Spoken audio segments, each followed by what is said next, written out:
Patay na ang asawa mo, Sari. Wala kang puwang sa marangal na pamilyang ito.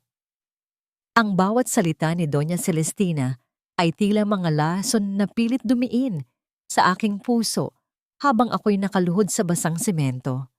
Akala ko'y wala na si Rizky, ngunit ang totoo, ninakaw nila ang aking buhay. Ngayon, tapos na ang aking pananahimik. Babawiin ko ang lahat ng kinuha ninyo sa akin. Handa na ba kayong harapin ang katotohanan? Sino nga ba ang tunay na kaaway sa loob ng sarili mong tahanan? Hindi mo ba naintindihan? Patay na si Rizky at kasabay ng pagkawala niya, namatay na rin ang katiting na karapatan mong manatili sa pamamahay na ito. Ang bawat salitang binitawan ni Doña Celestina ay tila mga talim na humihiwa sa malamig na hangin ng gabing iyon. Nakatayo ang matandang babae sa ilalim ng engkantadong beranda ng kanilang mansyon.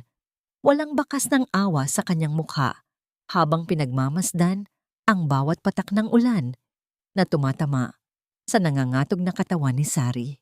Sari, na noon ay 5 buwang nagdadalang tao, ay nakaluhod sa basang semento ng driveway. Hawak-hawak niya ang kanyang tiyan na tila ba yun ang tanging proteksyon niya laban sa malupit na mundo. Sa kanyang paanan, isang lukot na pahayagan ang itinapon ng Donya. Sa harapang pahina nito, malaking titik na nakasulat ang tungkol sa isang malagim na aksidente sa kalsada, isang sasakyang nahulog sa bangin at tuluyang nilamon ng apoy. Ang pangalang nakasulat sa balita ay ang tanging pangalang nagbibigay ng liwanag sa buhay ni Sari, Rizky de los Reyes. Huwag kang umasa na may makukuha ka sa amin, Sari. Isang pagkakamali ang pagpapakasal ni Rizky sa isang katulad mong galing sa putik. Ngayon, pirmahan mo ito. Isang puting papel ang inilapag ng abogado sa harap niya. Ito ay isang kasunduan na nagsasabing kailanman ay hindi siya magpapakita, hindi siya hihingi ng kahit anong suporta, at kakalimutan niya ang pagiging bahagi ng pamilyang De Los Reyes kapalit ng halagang sapat lamang upang hindi magutom ang batang dinadala niya. Sa gitna ng hagulgol na hindi na marinig dahil sa lakas ng buhos ng ulan, nanginginig na hinawakan ni Sari ang panulat. Ang bawat hagod ng tinta sa papel ay tila pagtalikod sa kanyang sariling dangal. Ngunit wala siyang pagpipilian. Alam niyang sa loob ng mansyong yon, ang kapangyarihan ni Doña Celestina ay mas matindi pa sa anumang bagyo.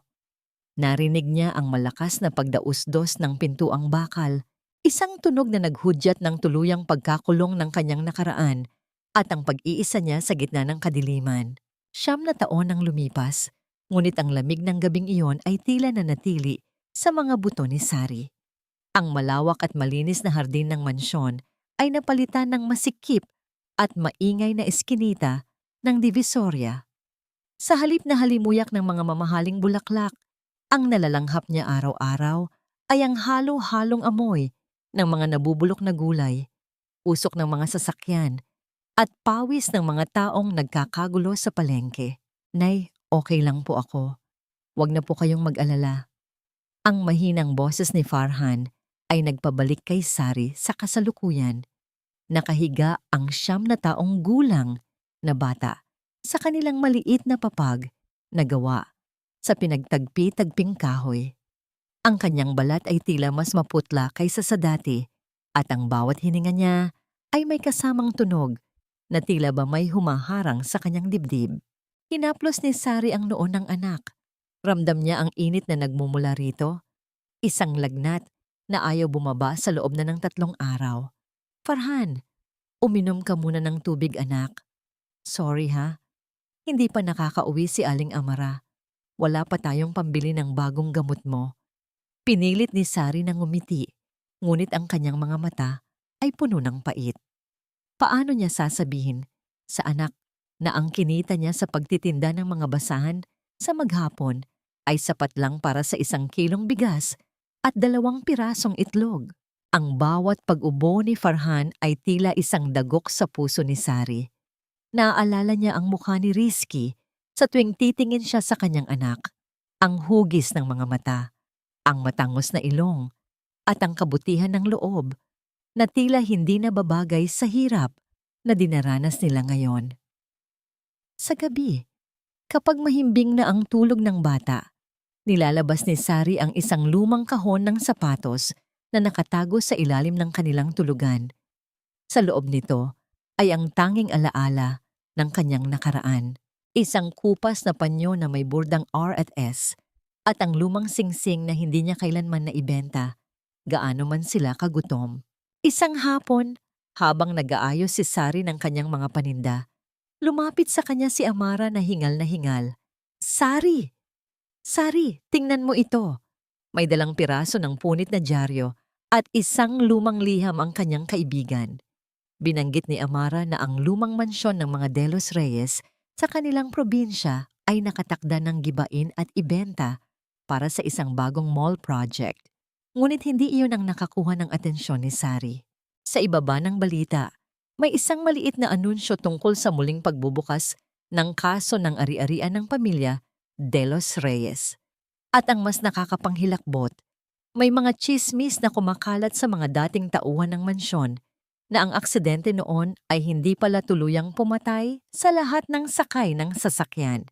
Naramdaman ni Sari ang biglang panlalamig ng kanyang mga kamay. Ang liham na hawak ni Amara ay mula sa isang hindi kilalang nagpadala. Ngunit ang sulat kamay ay tila pamilyar. Nakasulat doon sa Tagalog na may kalaliman. Ang mga anino ng kahapon ay hindi mananatiling nakatago sa ilalim ng lupa. Ang katarungan ay may sariling paraan ng pagbabalik. Sari, kailangan mong bumalik. Baka ito na ang chance mong makuha ang para sa anak mo. Bulong ni Amara. Tiningnan ni Sari ang kanyang anak na noon ay pilit na bumabangon para abutin ang isang basong tubig. Ang bawat galaw ni Farhan ay puno ng paghihirap, isang batang ipinanganak sa dusa dahil sa kasinungalingan ng iba. Isang malakas na kulog ang gumising sa katahimikan ng gabi. Tila ba nagpapaalala sa kanya ng gabing itinaboy siya. Ngunit sa pagkakataong ito, hindi takot ang naramdaman ni Sari. Isang kakaibang apoy ang nagsimulang mag-alab sa kanyang dibdib. Isang determinasyong hindi niya naramdaman sa loob ng halos isang dekada. Kung ang katotohanan ay nakabaon sa mga guho ng lumang bahay na yon, handa siyang hukayin ito gamit ang sarili niyang mga kamay. Ngunit habang inihahanda niya ang kanyang sarili para sa pagbabalik, isang tanong ang patuloy na bumabagabag sa kanyang isipan. Kung totoo ang nakasulat sa liham, kung may nakaligtas nga sa aksidenteng iyon? Nasaan si Rizky sa loob ng 9 na taon? At bakit hinayaan ng tadhana na mamuhay siya sa impyerno habang ang mga taong kumuha sa kanyang kaligayahan ay nananatiling nasa itaas? Tumayo si Sari at lumapit sa bintana. Pinagmasdan ang malabong ilaw ng mga poste sa labas. Sa kabilang dako ng lungsod, sa loob ng isang marangyang silid na malayo sa amoy ng putik at hirap, isang lalaki ang nagising mula sa isang bangungot. Hinahabol ang kanyang hininga habang binibigkas ang isang pangalang matagal nang ibinaon ng limot. Nanay, wag na po kayong umiyak. Masakit po ba ang puso niyo dahil sa akin? Ang bawat salitang lumabas sa bibig ng 9 na taong gulang na si Farhan ay tila isang dambuhalang bigat na dumagan sa dibdib ni Sari. Nakahiga ang bata. Ang kanyang maliit na kamay ay pilit na inaabot ang pisngi ng ina upang punasan ang luhang hindi na mapigilan ng huli. Ang balat ni Farhan ay tila kasing putla ng papel at ang bawat paghinga niya ay may kasamang mahinang tunog na tila ba may mga tuyong dahon na nagkikiskisan sa loob ng kanyang baga. Sari, na noon ay tila estatwa sa gilid ng papag, ay mabilis na kinuha ang basang bimpo mula sa isang lumang palanggana. Marahan niyang ipinatong ito sa noo ng anak. Sinusubukang hititin ang init na tila gustong sunugin ang katawan ng batang wala namang kasalanan sa mundo. Hindi, anak. Napuwing lang si nanay. Matulog ka na para bukas ay malakas ka na ulit. Ang kanyang boses ay nanginginig. Pilit na itinatago ang katotohanang kahit isang butil ng gamot para sa lagnat ay wala na silang natitira. Sa labas ng kanilang barong-barong, ang ingay ng Divisoria ay tila isang malupit na paalala ng kanilang kalagayan. Ang tunog ng mga gulong ng kariton na dumadaan sa bako-bakong kalsada at ang sigawan ng mga taong naghahabol ng huling benta ay lalong nagpatingkad sa katahimikan sa loob ng kanilang tahanan. Sa ilalim ng aandap-andap na liwanag ng isang bumbilya, tila mas lalong lumalim ang mga guhit ng pagod sa mukha ni Sari. Sari, kailangan na nating dalhin si Farhan sa ospital. Hindi na ito basta-basta lagnat lang. Ang pabulong na wika ni Amara habang papasok sa kanilang maliit na pintuan ay nagdala ng panibagong kaba. May dalang plastik ng mainit na sopas ang kanyang kaibigan. Ang tanging pagkaing na kayanan nitong itabi mula sa sarili niyang maliit na kita. Alam mo ang sabi ng doktor noon, yung butas sa puso niya baka lumalaki na. Amara, saan ako kukuha ng pera? Ang tanong ni Sari ay punong-puno ng desperasyon. Kahit ibenta ko ang lahat ng basahan ko sa palengke, kulang pa yon pambili ng oxygen. Kulang pa yon para sa isang gabi sa ward. Tumingin siya sa sulok ng silid, kung saan nakatago ang lumang kahon ng sapatos.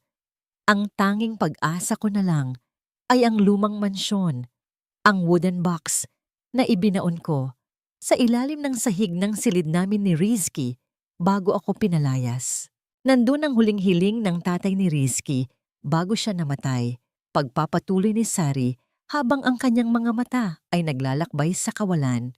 Sabi ni Don Ricardo noon, kung sakaling may mangyari sa kanya, ang bahaging yon ng lupain ay para sa magiging anak ko.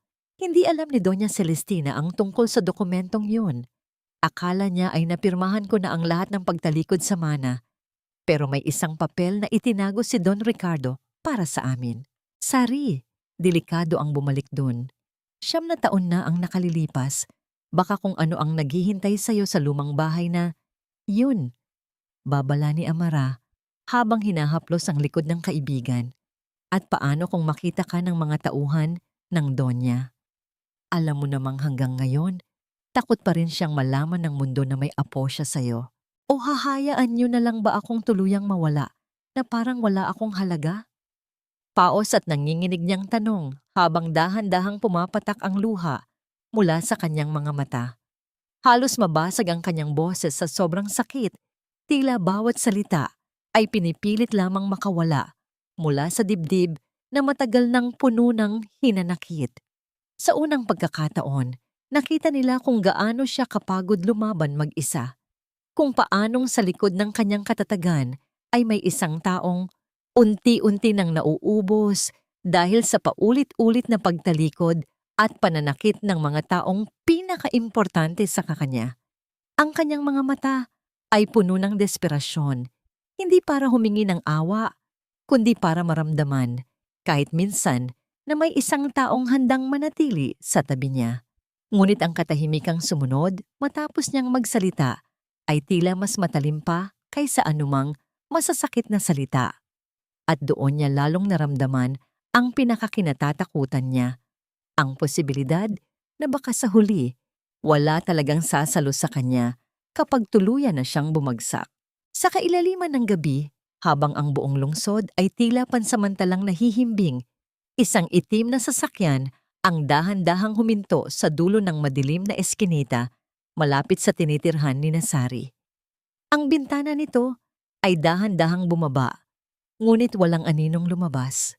Ang tanging makikita ay ang mahinang liwanag mula sa loob ng sasakyan na tumatama sa isang litrato.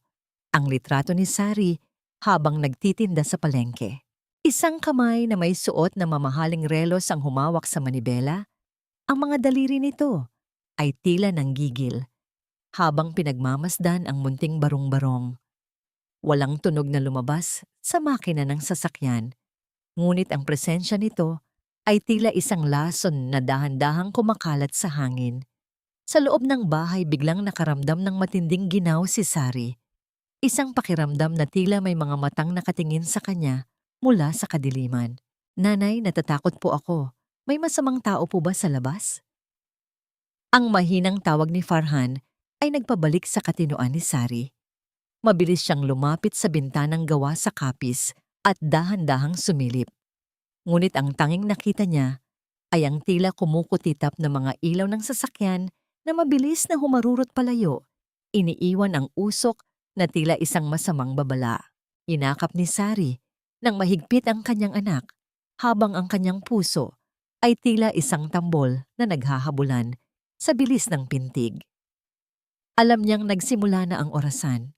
Bukas, kailangang lisanin niya ang divisorya at harapin ang mga multo ng kanyang nakaraan. Hindi niya alam kung ano ang naghihintay sa kanya sa lumang mansyong De Los Reyes, ngunit isa lang ang sigurado, hindi na siya ang mahinang babaeng lumuhod sa ulan 9 na ang nakalilipas. Habang hinihimas ang likod ng anak, isang katanungan ang pilit na sumusuot sa kanyang isipan.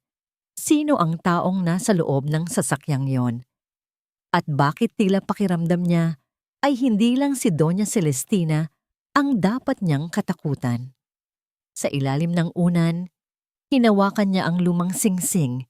Ang malamig na metal nito ay tila nagbibigay ng kakaibang lakas, isang pangako na ang bawat luha ay may kapalit na katarungan. Ngunit sa gitna ng katahimikan, isang malakas na tunog ng pagbagsak ng kung anong bagay sa bubungan ang nagpagitla sa kanila. Kasunod nito ay ang mahinang pagkaluskos sa pintuan na tila ba may isang taong pilit na binubuksan ang kandado mula sa labas. Narito na ang mga guho ng aking pangarap. Nakatayo si Sari sa harap ng kalawanging tarangkahan ng mansyon ng mga De Los Reyes kung saan ang mga baging ay tila mga kamay na mahigpit na yumayakap sa bawat bakal. Sa ilalim ng malamig na liwanag ng buwan, ang puting pintura ng bahay na dati ay sumisimbolo sa karangyaan ay nagmistulang balat ng isang bangkay na dahan-dahang natituklap. Ang bawat ihip ng hangin ay nagdadala ng amoy ng basang lupa at lumang kahoy, isang halimuyak na tila humihila sa kanya pabalik sa isang buhay na matagal na niyang kinalimutan. Hindi ako pwedeng matakot. Para kay Farhan ito. Ang munting bulong ni Sari ay halos lamunin ang katahimikan ng paligid. Mahigpit niyang hinawakan ang strap ng kanyang luma at kupas na bag bago dahan-dahang itinulak ang maliit na pintuan sa gilid ng gate. Ang bawat hakbang niya sa tuyong damuhan ay sinusundan ng mahinang pagdaing ng mga dahon at sanga na tila ba nagbabala sa kanyang pagdating. Sa loob ng mansyon, ang kadiliman ay tila isang makapal na kumot na bumabalot sa bawat sulok. Ang mga muebles na natatakpan ng puting tela ay nagmumukhang mga multo sa gitna ng malawak na sala. Pilit na inalala ni Sari ang bawat liko at bawat baitang ng hagdan. Sa bawat pag-akyat niya, ang mga lumang kahoy ay naglalabas ng tunog ng pag-aray na tila ba nagrereklamo sa bigat ng kanyang mga hakbang sa katahimikan ng gabi. Nang marating niya ang pinto ng kanilang dating silid ni Rizky, sandaling huminto ang paghinga ni Sari. Ang kanyang kamay ay nanginginig habang hinahawakan ang malamig na seradura ng pinto. Sa pagbukas nito, ang amoy ng alikabok at ang natitirang bango ng pabangong ginagamit ni Rizky noon ay tila sumalubong sa kanya. Isang mapait na paalala ng mga gabing puno ng pag-ibig na nauwi sa trahedya. Dahan-dahan siyang lumapit sa isang lumang aparador ng mga libro na naiwan sa gilid. Doon, sa pagitan ng mga pahina ng isang paborito nilang tula, nakita niya ang isang bagay na nagpatigil sa kanyang mundo. Isang tuyot na bulaklak ng jasmine, ang unang bulaklak na ibinigay sa kanya ni Rizky. Sa kabila ng 9 na taon, ang mga talulot nito ay nananatiling buo. Tila ba sadyang naghihintay sa kanyang pagbabalik upang ipaalala na minsan ay naging sapat siya sa paningin ng isang tao. Napaluha si Sari habang hinahaplos ang tuyong bulaklak. Tila bumalik sa kanyang gunita ang boses ni Rizky na bumubulong ng mga pangako ng walang hanggan. Mga pangakong tila naging abo kasabay ng aksidenteng iyon. Ngunit mabilis niyang pinunasan ng kanyang mga mata. Wala siyang oras para sa pighati. Ang bawat segundo ay mahalaga para sa kaligtasan ng kanyang anak. Lumuhod si Sari sa tabi ng kanilang dating kama at sinimulang kapain ang mga tabla ng sahig. Naalala niya ang eksaktong pwesto kung saan itinago ni Don Ricardo ang lihim na dokumento. Gamit ang isang maliit na kutsilyo na dala niya, dahan-dahan niyang sinungkit ang pagitan ng mga kahoy. Ngunit habang ginagawa niya ito, isang kakaibang bagay ang napansin ng kanyang mga mata. Sa makapal na alikabok sa sahig, malapit sa bintana, ay may mga bakas ng sapatos. Ang mga ito ay malinaw at tila bago pa lamang, hindi katulad ng mga lumang bakas na iniwan ng panahon. Ang panginginig ng kanyang mga kamay ay lumipat sa kanyang buong katawan. Hindi siya nag-iisa sa loob ng mansyong ito. Pilit niyang binilisan ang pagtanggal sa tabla hanggang sa wakas ay makita niya ang isang maliit na kahon na gawa sa nara. Ang wooden box na magliligtas sa kanila. Mahigpit niya itong niyakap sa kanyang dibdib. Ang tibok ng kanyang puso ay tila isang tambol na naghahabulan sa bilis. Ngunit bago pa man siya makatayo, ang sikat ng buwan na nanggagaling sa bintana ay biglang naharangan ng isang dambuhalang anino. Ang malamig na hangin sa loob ng silid ay tila lalong nagyelo. Naramdaman ni Sari ang isang mabigat at malamig na kamay na dahan-dahang lumapat sa kanyang balikat habang ang isang pamilyar, ngunit tila galing sa hukay na boses ay bumulong malapit sa kanyang tainga. "Sino ka? At anong ginagawa mo sa bahay ko?" Ang boses na yon ay tila isang kidlat na tumama sa kaluluwa ni Sari. Ang kahon sa kanyang kamay ay tila biglang bumigat, habang ang kanyang dila ay tila napako at hindi makagawa ng anumang tunog. Dahan-dahan siyang lumingon. Ang kanyang puso ay tila titigil na sa pagtibok sa takot, na ang multong kinatatakutan niya ay sa wakas ay nasa harap na niya. Tila tumigil ang pag-inog ng mundo ni Sari sa boses na yon. Isang boses na 9 niyang narinig sa kanyang mga panaginip. Isang boses na akala niya ay tuluyan ng nilamon ng apoy at limot. Dahan-dahan, sa gitna ng panginginig ng kanyang buong katawan, ay lumingon siya. Ang liwanag ng buwan ay tumama sa mukha ng lalaking nakatayo sa kanyang harapan. At doon ang hininga ni Sari ay tila tuluyang naputol. Risky. Ang pangalang iyon ay sumabog sa kanyang isipan, ngunit walang tunog na lumabas sa kanyang mga labi. Ang lalaking nasa harap niya ay may parehong matangos na ilong, parehong hugis ng panga, at parehong mga mata na dati ay puno ng pag-ibig para sa kanya. Ngunit ngayon, ang mga matang iyon ay malamig, matalim, at puno ng pagdududa. Nakasuot siya ng isang mamahaling itim na Amerikana, malayo sa imahe ng lalaking huli niyang nakita sa gitna ng ulan. "Sino ka? Uulitin ko. Anong ginagawa mo rito sa loob ng property ko?" Ang boses ni Risky ay walang bakas ng pagkilala. Para siyang nakikipag-usap sa isang estranghero, sa isang kriminal na pumasok sa kanyang pribadong puwang. "Risky, ikaw ba yan? Buhay ka?" Ang pabulong na wika ni Sari ay puno ng pait at labis na kalituhan. Hindi niya napigilan ang kanyang kamay na dahan-dahang itaas, nagnanais na hawakan ang pisngi ng lalaki upang masiguradong hindi ito isang masamang panaginip o isang mapaglarong multo. Ngunit bago pa man dumapo ang kanyang mga daliri, mabilis na umiwas si Risky at hinawakan ng mahigpit ang braso ni Sari. "Huwag mo akong hawakan.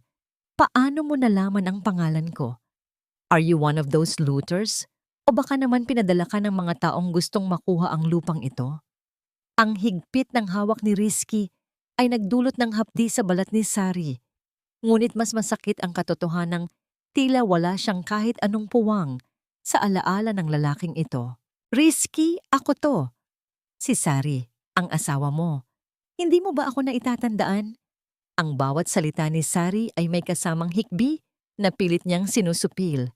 Tiningnan niya ng diretso ang mga mata ni Risky, naghahanap ng kahit katiting na kislap ng pagkilala, ng kahit anong init na magsasabing naroon pa ang lalaking minahal niya. "Asawa?" Ang tawa ni Risky ay maikli at puno ng pangungutya, isang tunog na mas masakit pa sa sampal. "Miss, Baka nagkakamali ka ng taong pinasok. Wala akong asawa. At kung naghahanap ka ng mapagkakakitaan, huwag mong gamitin ang ganyang klaseng script sa akin. Bitawan mo ang kahon na yan. Sa sandaling iyon, ang mundo ni Sari ay tila gumuho sa ikalawang pagkakataon. Ang lalaking itinuring niyang buhay at pag-asa ay tila namatay na ngang totoo. At ang nasa harap niya ngayon ay isang estrangherong may suot lamang ng mukha ni Rizky. Naramdaman niya ang matinding kirot sa kanyang dibdib, isang pakiramdam na tila ba may libu-libong karayom na tumutusok sa kanyang puso ng sabay-sabay. Biglang narinig ang malakas na tunog ng mga yabag ng sapatos mula sa labas ng silid, kasunod ng liwanag ng mga flashlight na gumagalaw sa dingding ng hallway. "Sir Rizky, may nakita kaming bukas na pinto sa baba." Ang sigaw ng mga gwardya ay nagpabalik sa katinuan ni Sari. Hindi siya pwedeng mahuli rito. Kailangan niyang iligtas ang kahon para kay Farhan. Gamit ang lahat ng kanyang lakas, biglang itinulak ni Sari si Rizky. Sa sobrang gulat ng lalaki ay bahagya itong napaatras.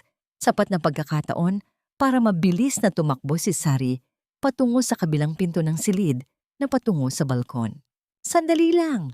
Bumalik ka rito!"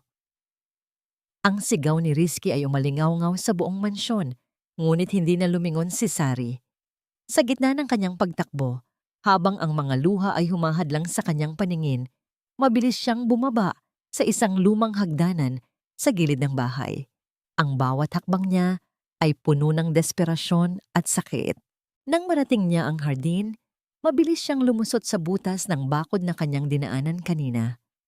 Mahigpit niyang niyakap ang wooden box sa kanyang dibdib, ang tanging bagay na nagpapatunay na hindi guni-guni ang lahat. Habang tumatakbo siya palayo sa mansyon, hindi niya napansin na ang kanyang puting panyo na may bordang R at S ay nalaglag at naiwan sa damuhan, malapit sa paanan ng malaking puno ng mangga. Sa loob ng mansyon, huminto si Rizky malapit sa bintana, habang hinahabol ang kanyang hininga. Ang kanyang ulo ay biglang kumitid sa matinding sakit. Isang pamilyar na kirot na laging sumusumpong sa tuwing sinusubukan niyang alalahanin naman ang mga bagay bago ang kanyang aksidente. Napahawak siya sa kanyang sentido habang ang mukha ng babaeng kanina lang ay kausap niya ay pilit na sumusuot sa kanyang isipan. "Sari, bakit parang narinig ko na ang pangalang yun?" Ang munting bulong ni Rizky ay tila isang tanong na walang kasagutan. Yumuko siya at napansin ang isang puting tela sa damuhan.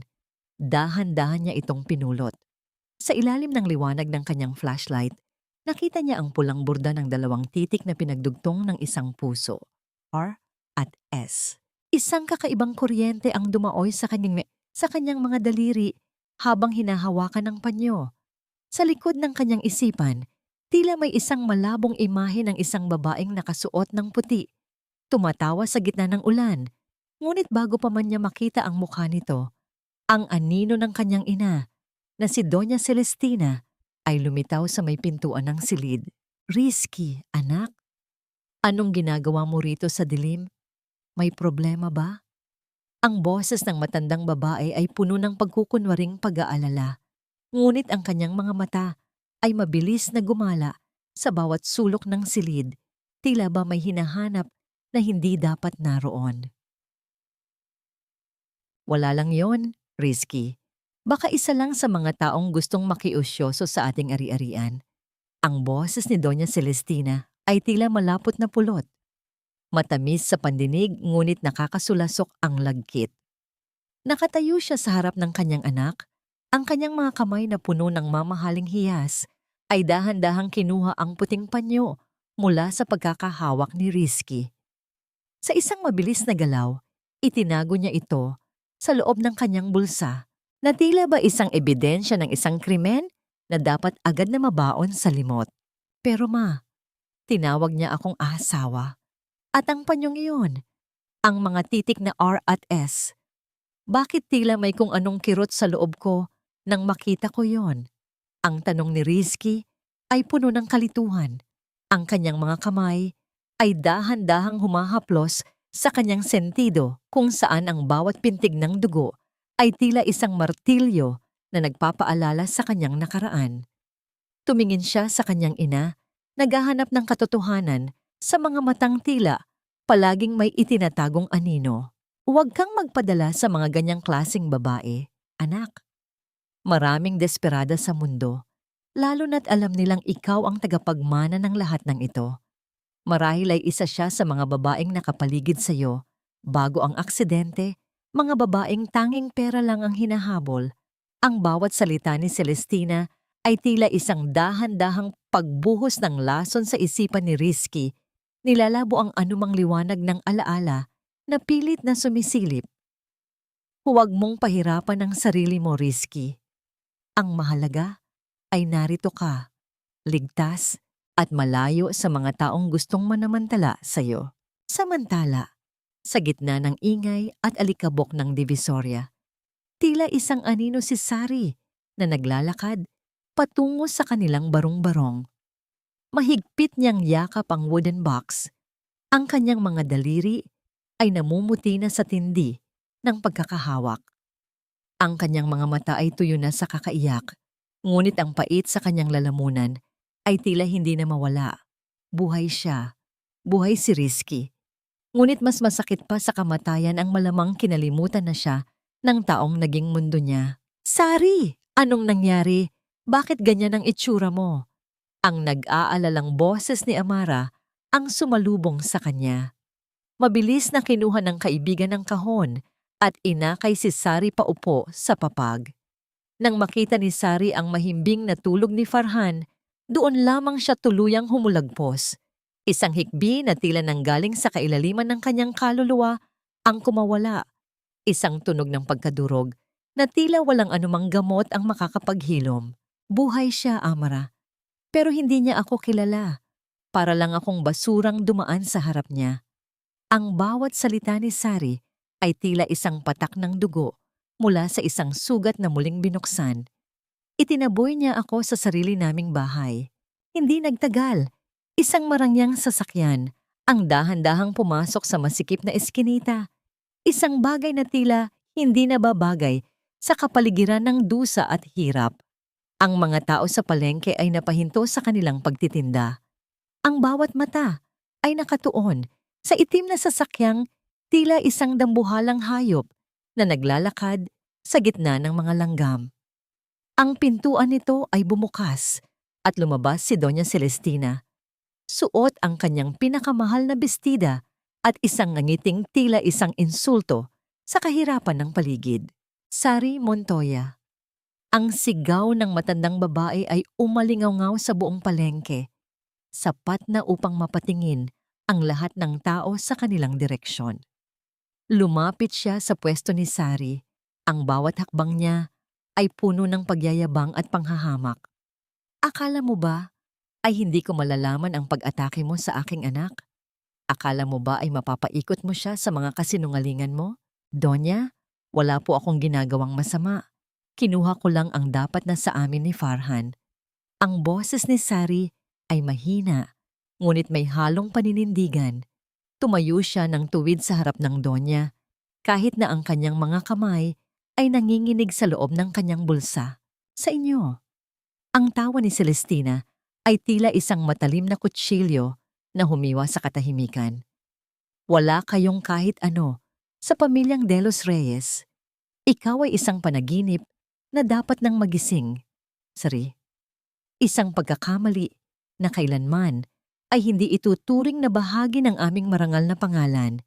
Inilabas niya ang isang makapal na sobre ng pera at itinapon ito sa paanan ni Sari. Heto, kunin mo yan at lumayo ka na sa amin. Huwag mo nang hintayin na gamitan ko pa ang kamay na bakal ang pagpapaalis sa iyo sa lungsod na ito. Hindi po nabibili ang katarungan, Donya. Ang sabat ni Amara habang humaharang sa harap ni Sari. Huwag niyo kaming ituring na parang mga asong pwedeng tapunan lang ng mumo. May dangal din kami, kahit ganito lang ang buhay namin. Dangal? Sa isang lugar na tulad nito, ang pangungutya sa mukha ni Celestina ay tila lalong tumindi. Tandaan ninyo, ako ang may hawak ng batas sa lugar na ito. Isang tawag ko lang, bukas na bukas din ay wala na kayong matitirhan. Ngunit sa gitna ng kanilang sagutan, isang maliit na tinig ang narinig mula sa likuran ni Sari. Nanay, sino po siya? Bakit po niya kayo inaaway? Lumabas si Farhan mula sa loob ng barong-barong. Ang kanyang mga mata ay puno ng takot habang nakakapit sa laylayan ng damit ng kanyang ina. Napatigil si Doña Celestina. Ang kanyang mga mata ay nanlaki habang nakatingin sa mukha ng bata. Ang bawat anggulo ng mukha ni Farhan ay tila isang salamin ng mukha ni Rizky noong bata pa ito. Ang galit sa kanyang mukha ay biglang napalitan ng isang kakaibang kilabot. Naramdaman niya ang matinding kaba na tila ba isang lihim na pilit niyang ibinaon ay biglang nabuhay at tumititig sa kanya ng diretso. Isang anak? May anak ka kay Rizky. Ang pabulong na wika ni Celestina ay puno ng panganib. Ang kanyang mga mata ay dahan-dahang tumalim. Tila isang mga ngaso na nakakita ng isang banta na hindi niya inaasahan. Ang pagkakaroon ni Farhan ay nangangahulugan ng isang lehitimong tagapagmana, isang banta sa bawat sentimo at bawat kapangyarihan na hawak niya. Dahan-dahang lumapit ang Donya kay Farhan, ngunit mabilis na hinarangan ni Sari ang kanyang anak. Yinakap ito ng mahigpit na tila ba poprotektahan ito laban sa isang masamang espiritu. Huwag niyo siyang lalapitan, Donya. Huwag ang anak ko. Nag-init ang mga mata ni Celestina habang pabalik siya sa kanyang sasakyan. Hindi siya nagbitiw ng anumang salita, ngunit ang kanyang tingin bago sumara ang pinto ay sapat na upang malaman ni Sari na ang laban ay hindi pa tapos. Sa katunayan, ito ay nagsisimula pa lamang. Isang panibagong plano ang nabuo sa isipan ng Donya, isang plano na hindi lang si Sari ang tatanggalin, kundi pati ang munting buhay na nagpapaalala sa katotohanang pilit niyang itinatanggi. Ang bawat sulok ng kanilang maliit na barong-barong ay tila naging mas masikip matapos ang pagbisita ni Doña Celestina. Para kay Sari, ang hangin ay naging mabigat. Tila bawat hininga niya ay may kasamang laso ng pangamba para sa kaligtasan ni Farhan. Alam niyang ang pagtuklas ng matandang babae sa pagkakaroon ng bata ay hindi isang simpleng tagpo. Ito ay isang deklarasyon ng digmaan. Sa gitna ng gabi, habang pinagmamasdan niya ang mahimbing na tulog ng anak, isang desisyon ang nabuo sa kanyang isipan. Hindi sapat ang magtago. Kailangan niyang malaman ang lawak ng kasinungalingang bumabalot sa kanila. Kinabukasan, sa ilalim ng matinding sikat ng araw na tila nanggagalaiti sa init, tinungo ni Sari ang isang lumang talyer sa labas ng lungsod. Doon, sa gitna ng mga kalawangin at abandonadong sasakyan, matatagpuan si Victor, ang dating kanang kamay ni Rizky na tila nilamon na rin ng panahon at bisyo. Nang makita siya ni Victor, ang basong hawak ng lalaki ay halos malaglag sa gulat. Ang kanyang mga mata ay nanlaki habang nakatingin sa babaeng. Akala niya ay matagal na ring nabaon sa limot. Sari, akala ko ay patay ka na rin. Ang boses ni Victor ay paos, puno ng pagsisisi na tila ba ang bawat salita ay may kasamang bigat ng 9 na taon. Inakay niya si Sari sa isang sulok na malayo sa ingay ng mga nagkukumpuni ng makina. Victor, kailangan ko ng katotohanan. Bakit buhay si Rizky? Anong ginawa ni Doña Celestina sa gabing iyon? Ang tanong ni Sari ay direkta. Ang kanyang mga mata ay hindi kumukurap habang naghihintay ng kasagutan. Yumuko si Victor. Ang kanyang mga daliri ay nanginginig habang hinahaplos ang kanyang mukha. Sari, wala akong nagawa.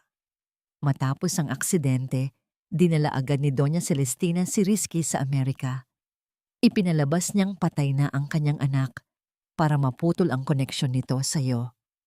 Gumamit siya ng pera para gumawa ng pekeng sertipiko ng kamatayan at para busalan ang lahat ng saksi. Si Rizky, malubha ang pinsala sa kanyang ulo noon. Nawala ang malaking bahagi ng kanyang alaala at sinamantala iyon ng kanyang ina para itanim sa isip niya na pinagtaksilan mo siya. Ang bawat salita ni Victor ay tila isang mitya na dahan-dahang sumusunog sa pasensya ni Sari. Ang katotohanang binuo, ang kanilang paghihiwalay sa ibabaw ng mga sadyang pagkakamali at manipulasyon ay nagdulot ng matinding puot sa kanyang dibdib. Ngunit hindi siya pwedeng tumigil doon. May isa pa siyang kailangang gawin. Kailangang makita ni Farhan ang kanyang ama kahit mula sa malayo, bago ang lahat ay tuluyang magbago. Dinala ni Sari si Farhan malapit sa mansyon ng mga De Los Reyes. Nagtago sila sa likod ng malalaking puno ng acacia sa kabilang panig ng kalsada, kung saan ang mga sanga ay tila nagbibigay ng kanlungan sa kanilang lihim na pagmamanman. Nay, bakit po tayo nandito? May bibisitahin po ba tayo sa magandang bahay na yan? Ang tanong ni Farhan ay puno ng inosenteng pagkamangha habang nakatingin sa malawak na hardin at sa mga gintong palamuti ng tarangkahan. Wait lang anak, may tinitingnan lang si nanay. Just stay here and keep quiet, okay? Ang pabulong na wika ni Sari habang ang kanyang mga mata ay nakatuon sa malaking pinto ng mansyon. Makalipas ang ilang sandali, ang tunog ng pagbukas ng pinto ay narinig at lumabas ang isang lalaking matikas, suot ang kanyang itim na Amerikana. Si Rizky. Ang kanyang bawat galaw ay puno ng awtoridad. Malayo sa imahe ng lalaking dati ay kasama ni Sari sa ilalim ng ulan. Nay, look! Ang munting tinig ni Farhan ay tila isang kislap ng kuryente sa gitna ng katahimikan. Bakit po? Bakit po kamukha ko ang lalaking yun? Is he my papa? Ang mga mata ng bata ay naglalakbay mula sa mukha ng lalaki patungo sa sarili niyang mga kamay. Tila ba dahan-dahang napagtatanto ang isang katotohanang matagal nang ipinagkait sa kanya. Ang sandaling iyon ay tila tumigil ang mundo para kay Sari. Nakita niya ang pananabik at ang lumbay sa mga mata ng kanyang anak. Isang koneksyong hindi kayang putulin ng anumang amnesia o kasinungalingan. Gusto ko po siyang lapitan, Nay. Gusto ko po siyang yakapin. Ang boses ni Farhan ay nanginginig na sa pagnanais na maranasan ng init ng isang amang kailanman ay hindi niya nakilala. Huwag, anak. Hindi pa pwede. Ang pagyakap ni Sari sa anak ay puno ng sakit at proteksyon. Tila ba natatakot na kapag lumapit sila ay tuluyan silang lamunin ng mundo ng mga De Los Reyes. Ngunit sa sobrang focus ni Sari sa kanyang anak at kay Rizky, hindi niya napansin na isa sa mga gwardya ng mansyon ay dahan-dahang lumalapit sa kanilang pwesto. Ang anino nito ay dahan-dahang sumakop sa kanilang kinalalagyan, kasabay ng isang malamig at mapang-utos na boses. Hoy! Anong ginagawa niyo dyan? Bawal tumambay dito sa tapat ng gate ng mga De Los Reyes. Magnanakaw ba kayo? Napaatras si Sari, mahigpit niyang hinawakan ng kamay ni Farhan habang sinusubukang umiwas sa flashlight na itinututok sa kanila. Ang gwardya ay hindi tumigil. Kinuha nito ang kanyang radyo at nagsimulang magsalita. Control! May dalawang suspicious characters dito sa North Gate. Isang babae at isang bata. Mukhang nagmamanman. Ang pintuan ng mansyon ay muling bumukas at sa pagkakataong ito, si Rizky mismo ang lumabas upang tingnan ang kaguluhan. Ang kanyang mga mata ay dahan-dahang tumama sa direksyon ni Sari. Sa ilalim ng malabong ilaw ng poste, muling nagtama ang kanilang mga paningin.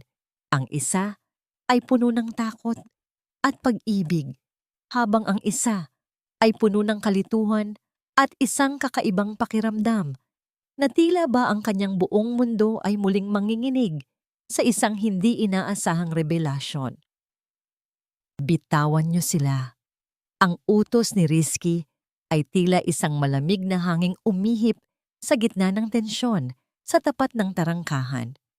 Ang mga gwardya na kanina ay handa ng hatakin si Sari, ay mabilis na napaatras at yumuko bilang paggalang. Dahan-dahang lumapit si Rizky. Ang bawat hakbang niya ay may kasamang awtoridad na tila ba ang semento ay nanginginig sa kanyang presensya. Huminto siya sa harap ni Sari at sa pagkakataong ito, ang kanyang tingin ay bumaba sa maliit na batang nakatago sa likuran ng babae. Sino ang batang ito? Ang tanong ni Rizky ay mas mahina na ngayon. Tila ba may kung anong bara sa kanyang lalamunan na hindi niya maipaliwanag. Tumingin si Farhan sa kanya. Ang mga matang puno ng kuryosidad at takot ay tila sumasalamin sa sariling mga mata ni Rizky. Sa sandaling iyon, ang katahimikan sa pagitan nila ay naging mas malalim pa sa anumang salita. Naramdaman ni Rizky ang isang kakaibang hapdi sa kanyang dibdib. Isang pamilyar na pintig na tila ba matagal nang natutulog at ngayon ay biglang nagising. Sumama kayo sa loob. Ayokong pag-usapan ito rito sa kalsada. Dagdag ni Rizky bago siya tumalikod at naglakad patungo sa isang pribadong gazebo sa gilid ng malawak na hardin. Si Sari, bagamat nanginginig ang mga tuhod, ay humawak ng mahigpit sa kamay ni Farhan at sumunod. Alam niyang ito na ang pagkakataong hinihintay niya, ang sandaling maaari niyang itanim ang binhi ng katotohanan sa isipang pilit na binurol ng mga kasinungalingan. Naupo sila sa ilalim ng malamig na liwanag ng mga nakasabit na parol. Ang amoy ng mga sariwang bulaklak at ang mahinang pag-agos ng tubig mula sa fountain sa malapit ay tila nagbibigay ng isang mapanlinlang na pakiramdam ng kapayapaan. Rizky, tignan mo siya. Tignan mo ang anak mo, ang pabulong na panimula ni Sari habang dahan-dahang inilalabas mula sa kanyang bag ang isang lumang sobre. Hindi mo man ako maalala, pero ang dugo mo, ang mukha mo, hindi mo pwedeng itanggi ang katotohanang nasa harap mo. Kinuha ni Rizky ang sobre. Sa loob nito ay ang mga lumang litrato, isang masayang magkasintahan sa ilalim ng puno ng mangga, isang litrato ng kanilang kasal sa isang maliit na simbahan, at ang unang ultrasound ni Farhan. Ang bawat imahe ay tila isang piraso ng salamin na pilit na sumusugat sa kanyang isipan. Naramdaman ni Rizky ang matinding kirot sa kanyang sentido. Ang bawat pintig ng kanyang dugo ay tila isang sigaw ng babala. Hindi ito totoo, sabi ni Mama. Sabi niya ay isa kang impostora na gustong sumira sa pamilya namin. Ang giit ni Rizky, ngunit ang kanyang boses ay kulang na sa paninindigan. Ang kanyang mga daliri ay dahan-dahang humahaplos sa mukha ni Sari sa litrato. Isang kilos na tila kusa niyang ginagawa ng hindi niya namamalayan. Bakit ka magsisinungaling sa akin, Rizky? Ano ang makukuha ko sa pagtitiis sa hirap sa loob ng 9 na taon kung hindi ito totoo?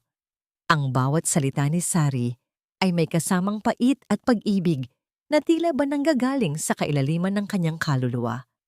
Lumapit siya ng bahagya kay Rizky, sapat na upang maramdaman nila ang init ng hininga ng isa't isa. Ang pamilyar na bango ng lalaki ay tila isang lason at lunas na sabay na dumadaloy sa mga ugat ni Sari. Sa sandaling iyon, dahan-dahang itinaas ni Rizky ang kanyang kamay. Ang kanyang mga daliri ay tila may sariling buhay habang pilit na inaabot ang pisngi ni Sari. Isang kuryente ang dumaoy sa kanilang dalawa nang magdampi ang kanilang balat. Isang koneksyong hindi kayang burahin ng anumang amnesia. Tila bumalik sa gunita ni Rizky ang isang malabong imahe ng isang babaeng tumatawa sa gitna ng ulan. Ang parehong init, ang parehong damdamin. Napapikit siya. Sinusubukang hulihin ang alaalang tila isang mailap na anino. Sari! Ang bulong niya ay tila isang panalangin. Ang distansya sa pagitan ng kanilang mga labi ay dahan-dahang naglaho.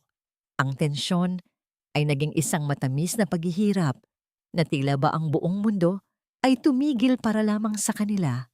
Ngunit sa gitna ng mahiwagang sandaling iyon, ang katahimikan ng gabi ay biglang binasag ng isang marahas na kaganapan, isang matalas at nakakabinging tunog ng pagbasag ng salamin. ang umalingaw-ngaw mula sa direksyon ng library sa pangunahing bahay. Kasunod nito ay ang mabilis na pagdaus-dos ng isang bagay na tumama sa dingding malapit sa kanila. Ang mga ibon sa paligid ay biglang nagliparan sa takot. Hindi ito isang aksidente. May isang taong nagpaputok ng baril mula sa kadiliman ng labas ng bakod at ang puntirya ay tila ang kinalalagyan nila. Risky, ang sigaw ni Sari habang mabilis niyang niyakap si Farhan. At dapa sa sahig. Mabilis din na kumilos si Rizky, ginamit niya ang kanyang sariling katawan bilang proteksyon para sa mag-ina. Ang kanyang mga mata na kanina ay puno ng kalituhan ay biglang naging matalas at puno ng galit. Sa gitna ng kaguluhan, ang tanging naririnig na lang ay ang mabilis na pagtibok ng kanilang mga puso at ang papalapit na mga yabag ng mga gwardya. Sino ang may gawa nito? At bakit tila may gustong patahimikin si Sari bago pa man niya tuluyang mabuksan ang pinto ng nakaraan? Habang nakakubli sila sa dilim, naramdaman ni Sari ang mahigpit na hawak ni Rizky sa kanyang kamay. Isang hawak na tila nagsasabing sa pagkakataong ito, hindi niya hahayaang may mangyaring masama sa kanila kahit na hindi pa niya lubos na nauunawaan kung sino nga ba sila sa kanyang buhay. Ang amoy ng sunog na pulbura ay humalo sa malamig na hamog ng gabi, isang amoy na tila nagpapaalala sa kamatayan na muntik nang dumaan sa kanilang harapan. Sa loob ng gazebo, nanatiling nakadapa si Sari habang ang kanyang buong katawan ay nakayakap kay Farhan. Naramdaman niya ang bigat ng katawan ni Rizky sa ibabaw nila, isang proteksyon na hindi niya inaasahang darating mula sa lalaking akala niya ay tuluyan na siyang kinalimutan. Ang bawat mabilis na paghinga ni Rizky ay nararamdaman ni Sari sa kanyang balat. Isang patunay na sa kabila ng lahat, ang instinto nito ay ang manatili sa tabi nila. Ligtas na kayo, huwag kayong gagalaw. Ang boses ni Rizky ay tila isang bakal na pinatigas ng galit. Dahan-dahan siyang tumayo nang makitang papalapit na ang mga gwardya na may dalang mga flashlight. Ang mga sinag ng ilaw ay tila mga ligaw na anino na sumasayaw sa hardin. Nang makasiguradong wala ng panganib, inakay ni Rizky si Sari at ang bata patungo sa isang mas ligtas na bahagi ng mansyon. Ngunit sa halip na matakot, isang kakaibang lamig ang bumalot sa puso ni Sari. Tiningnan niya ang butas na iniwan ng bala sa kahoy na sandalan ng gazebo. Alam niya ang ibig sabihin nito. Hindi ito isang ligaw na bala. Ito ay isang babala. Isang mensahe mula kay Doña Celestina na handa itong pumatay para lamang manatiling nakabaon ng katotohanan. Ang takot na dati ay nagpapaiyak sa kanya ay dahan-dahang napalitan ng isang nag-aalab na puot. Pagbalik sa kanilang barong-barong sa Divisoria, hindi na nakatulog si Sari. Sa harap ng isang maliit na salamin na may lamat, pinagmasdan niya ang kanyang sarili. Ang kanyang mga mata na dati ay puno ng pagsuko ay tila nagkaroon ng bagong kislap. Pinunasan niya ang bakas ng dumi at luha sa kanyang mukha. Kung ang Donya ay gagamit ng dahas, gagamit si Sari ng talino. Hindi na siya ang babaeng luluha sa harap ng kapangyarihan. Siya na ang magiging bagyo na gigiba sa tore ng mga Delos Reyes. Sari, sigurado ka ba rito? Masyadong mapanganib ang pasukin ang kuta ng kaaway, ang nag-aalalang tanong ni Amara habang inihahanda ang kanilang plano sa madaling araw. Ang liwanag ng isang maliit na kandila ay nagbibigay ng mahahabang anino sa kanilang dingding. Kailangan nating gawin ito, Amara. Hindi tayo mananalo kung mananatili lang tayong nagtatago sa dilim. Gagamitin natin ang sarili nilang sandata laban sa kanila, ang sagot ni Sari. Sa tulong ni Amara, sinimulan nilang ipakalat ang mga kwento sa palengke at sa mga social media groups ng mga manggagawa. Hindi direktang akusasyon, kundi mga bulong tungkol sa isang nawalang tagapagmana at ang misteryosong pagbabalik ng isang patay na asawa. Alam ni Sari na sa kulturang Pilipino, ang tsimis ay mas mabilis pa sa kidlat. At ang reputasyon ay mas mahalaga pa sa ginto para sa mga katulad ni Celestina. Samantala, naging matagumpay ang plano nilang maipasok si Amara sa mansyon. Dahil sa dami ng mga tauhang nagbibitiw dahil sa kamay na bakal ni Doña Celestina, madaling nakapasok si Amara bilang isa sa mga bagong tagapaglingkod sa kusina. Ang kanyang misyon ay maging mga mata at tainga ni Sari sa loob ng impyerno. Isang gabi, habang ang buong mansyon ay tila nahihimbing sa ilalim ng kapangyarihan ng kadiliman, dahan-dahang naglakad si Amara sa hallway, patungo sa silid ni Rizky upang magdala ng mainit na tubig. Ngunit huminto siya nang mapansin niyang bahagyang nakabukas ang pinto. Ang liwanag mula sa loob ay tila isang munting hiyas sa gitna ng dilim. Sumilip si Amara at doon ay nakita niya si Rizky. Hindi ito natutulog. Nakaupo ang lalaki sa gilid ng kanyang kama. Hawak ang panyong naiwan ni Sari sa hardin. Ang kanyang mukha ay puno ng paghihirap. Ang kanyang mga daliri ay marahang humahaplos sa burda ng mga titik na R at S. Walang tunog na lumalabas sa kanyang mga labi, ngunit ang bawat galaw niya ay nagpapakita ng isang lalaking pilit na binubuo ang isang basag na salamin sa loob ng kanyang isipan. Kinuha ni Rizky ang kanyang cellphone at tinitigan ng isang larawan na palihim niyang kinuha noong nasa gazebo sila. Ang larawan ni Sari habang yakap si Farhan. Ang kanyang mga mata ay nangingilid sa luha, isang emosyong matagal nang itinago ng gamot at manipulasyon. Sa sandaling iyon, naramdaman ni Amara ang bigat ng katotohanan. Si Rizky ay hindi kaaway. Siya ay isa ring biktima na nagnanais na makalaya. Ngunit ang katahimikan ay biglang naputol nang marinig ni Amara ang mabibigat na yabag ni Doña Celestina na papalapit sa silid. Mabilis na nagtago si Amara sa likod ng isang malaking vase ng mga bulaklak. Nakita niya ang Doña na pumasok. Ang mukha nito ay tila isang maskara ng pagkukunwari. Rizky, bakit gising ka pa? Inumin mo na ang gamot mo para makapagpahinga ka na. Nang isara ng Doña ang pinto, mabilis na tumakbo si Amara pabalik sa kusina upang tawagan si Sari. Hawak ang kanyang dibdib na tila ba lalabas na ang puso sa kaba. Ibinalita niya ang kanyang nakita. Sari, tinititigan niya ang picture mo. Hinahanap ka niya, Sari. Sa kabilang dako ng linya, sa loob ng tahimik na barong-barong, napahawak si Sari sa kanyang dibdib. Ang pag-asa ay tila isang munting apoy na muling nag-alab sa gitna ng bagyo. Ngunit alam niyang hindi siya pwedeng magpadala sa emosyon. May isang malaking hadlang pa silang kailangang malampasan. Bantayan mo ang gamot na binibigay sa kanya, Amara. Doon nagsisimula ang lahat ng kasinungalingan. Isang bagong umaga ang sumilip sa abot tanaw ng Maynila. Ngunit para sa pamilyang De Los Reyes, ang liwanag na ito ay magdadala ng mga aninong hindi na nila kayang takasan. Ang bawat hakbang ni Sari ay papalapit na sa huling paghaharap. At sa pagkakataong ito, hindi lang katotohanan ang kanyang dala, kundi ang puot ng isang inang handang sunugin ang lahat para sa kanyang anak. Hindi na sapat ang hangin para sa anak ko. Ito ang tanging nasa isipan ni Sari habang pinagmamasdan niya si Farhan na pilit na humihinga. Ang kanyang maliit na dibdib ay mabilis na umaakyat at bumababa na tila ba isang ibong nakakulong sa isang masikip na hawla. Ang bawat singhap ng bata ay may kasamang hirap at ang kanyang mga labi ay dahan-dahang nawawalan ng kulay, nagiging kakulay ng abo sa ilalim ng malamig na liwanag ng gabi.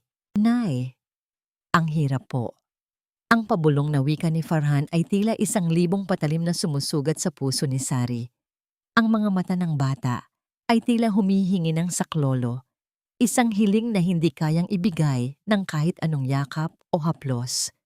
Naramdaman ni Sari ang butig ng malamig na pawis sa noo ng anak, isang palatandaan na ang munting puso nito ay napapagod na sa laban. Mabilis na binuhat ni Sari ang anak, ang kanyang sariling panghina ay kinalimutan niya sa harap ng panganib. Amara, tulungan mo ako. Ang sigaw ni Sari ay puno ng desperasyon. Sa gitna ng dilim at putik ng eskinita, tumakbo sila patungo sa pinakamalapit na ospital. Ang bawat hakbang ni Sari ay puno ng panalangin. Ang kanyang mga tuhod ay nanginginig, ngunit ang kanyang pagmamahal bilang ina ang nagsisilbing lakas upang huwag bumagsak. Ngunit sa pagdating nila sa puting gusali ng ospital, isang mas malupit na katotohanan ang sumalubong sa kanila. Sa loob ng maliit na emergency room, ang bawat nurse at doktor na lumalapit ay biglang napaatras matapos tingnan ang pangalan ni Sari sa kanilang system. Pasensya na po, wala po kaming bakanting kama para sa kaso ng anak nyo. Ang bawat salita ng head nurse ay tila isang malamig na pader na humaharang sa kaligtasan ni Farhan. Anong walang kama? Marami pang bakante dyan. Ang sigaw ni Sari ay puno ng puot. Tumingin siya sa paligid, nakita niya ang mga bakanting stretcher, ngunit ang mga staff ay umiiwas ng tingin. Doon niya nalaman ang katotohanan. Ang mahabang kamay ni Doña Celestina ay nakarating na hanggang sa loob ng silid na ito. Ang kapangyarihan ng pera ay mas matindi pa kaysa sa sinumpaang tungkulin ng mga manggamot. Doon, sa gitna ng malamig na lobby ng ospital, lumuhod si Sari. Hawak-hawak niya ang nanghihinang katawan ni Farhan habang ang mga luha niya ay pumapatak sa mukha ng bata. Maawa kayo. Mamamatay ang anak ko. Huwag niyo siyang idamay sa galit ng pamilya De Los Reyes. Ngunit ang tanging tugon ay ang katahimikan at ang malalamig na titig ng mga taong piniling magbulag-bulagan. Sa gitna ng kanyang kawalan ng pag-asa, kinuha ni Sari ang kanyang lumang cellphone. May isang numero siyang tinawagan. Isang numerong kailanman ay hindi niya akalaing hihingan niya ng tulong. Risky, risky, parang awa mo na. Ang iyong anak. Mamamatay na si Farhan kung hindi mo kami tutulungan. Ang bawat hikbi ni Sari sa kabilang dako ng linya ay tila isang kidlat na tumama sa puso ni Rizky na noon ay nasa loob ng kanyang marangyang opisina. Hindi nagtagal, isang marahas na tunog ng paghinto ng sasakyan ang narinig sa harap ng ospital. Bumukas ang pinto at lumabas si Rizky. Ang kanyang mukha ay puno ng galit na hinaluan ng kaba. Walang sino man sa mga staff ang nakapigil sa kanya nang dumiretso siya sa kinalalagyan ni Sari. Ang kanyang presensya ay tila isang bagyo na niyanig ang buong lobby. Ibigay niyo sa kanya ang pinakamagandang silid. Ngayon din, ang sigaw ni Rizky ay umalingaw-ngaw sa bawat sulok ng gusali. Walang nangahas na sumagot. Mabilis na kumilos ang mga doktor, binuhat si Farhan at dinala sa loob ng isang pribadong unit. Sa loob ng tahimik na silid ng ICU, nanatiling nakatayo si Rizky sa gilid ng kama. Pinagmamasdan niya ang maliit na bata na ngayon ay may mga nakakabit na tubo sa katawan. Ang bawat mahinang pintig ng puso ni Farhan na makikita sa monitor ay tila sumasabay sa sariling tibok ng puso ni Rizky.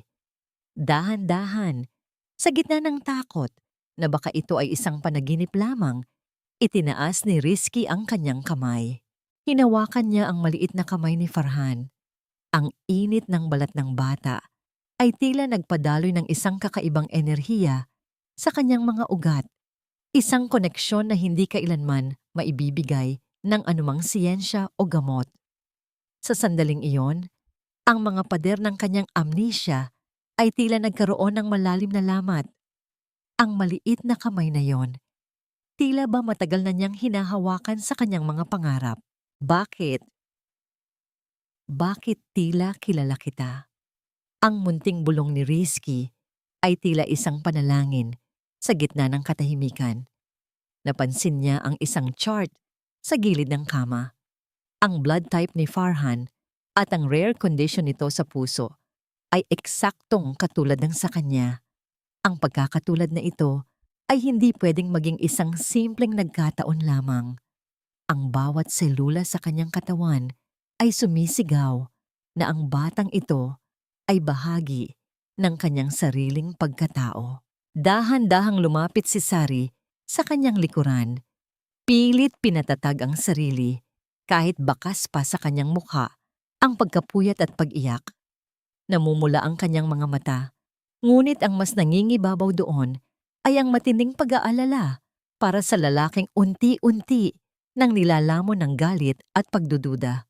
Nanginginig man ang kanyang mga kamay, buong tapang pa rin siyang humakbang palapit kay Rizky na tila handang isugal ang natitira niyang lakas upang ipaglaban ang katotohanan. Siya ang anak mo, Rizky. Mahina, ngunit matatag niyang sambit habang pinipigilan ang muling pagpatak ng kanyang mga luha. Kahit ano pang sabihin ng ina mo, ang batang ito ang bunga ng pagmamahalan nating dalawa. Bawat salitang lumabas sa kanyang bibig ay puno ng sakit at pagsusumamo. Hindi lamang niya ipinagtatanggol ang sarili niya bilang asawa, kundi pati ang inosenteng batang walang kamalay-malay sa gulong sumisira sa kanilang pamilya. Sa sandaling iyon, wala nang natitirang yabang o galit kay Sari. Tanging isang inang desperadong mapanatili ang pamilyang unti-unting winawasak ng kasinungalingan at titingnan sana ni Rizky si Sari nang biglang bumukas nang marahas ang pinto ng silid. Ang tunog ng pagtama ng pinto sa dingding ay tila isang hudyat ng pagdating ng isang masamang balita. Nakatayo sa may pintuan si Doña Celestina. Ang kanyang mukha ay tila isang maskara ng galit at panghahamak. Ang kanyang mga mata ay nanlilisik habang nakatingin sa kanyang anak na hawak ang kamay ng anak ni Sari. Rizky, anong ginagawa mo rito at bakit mo hinahawakan ang batang iyan? Ang boses ng matandang babae ay puno ng lason.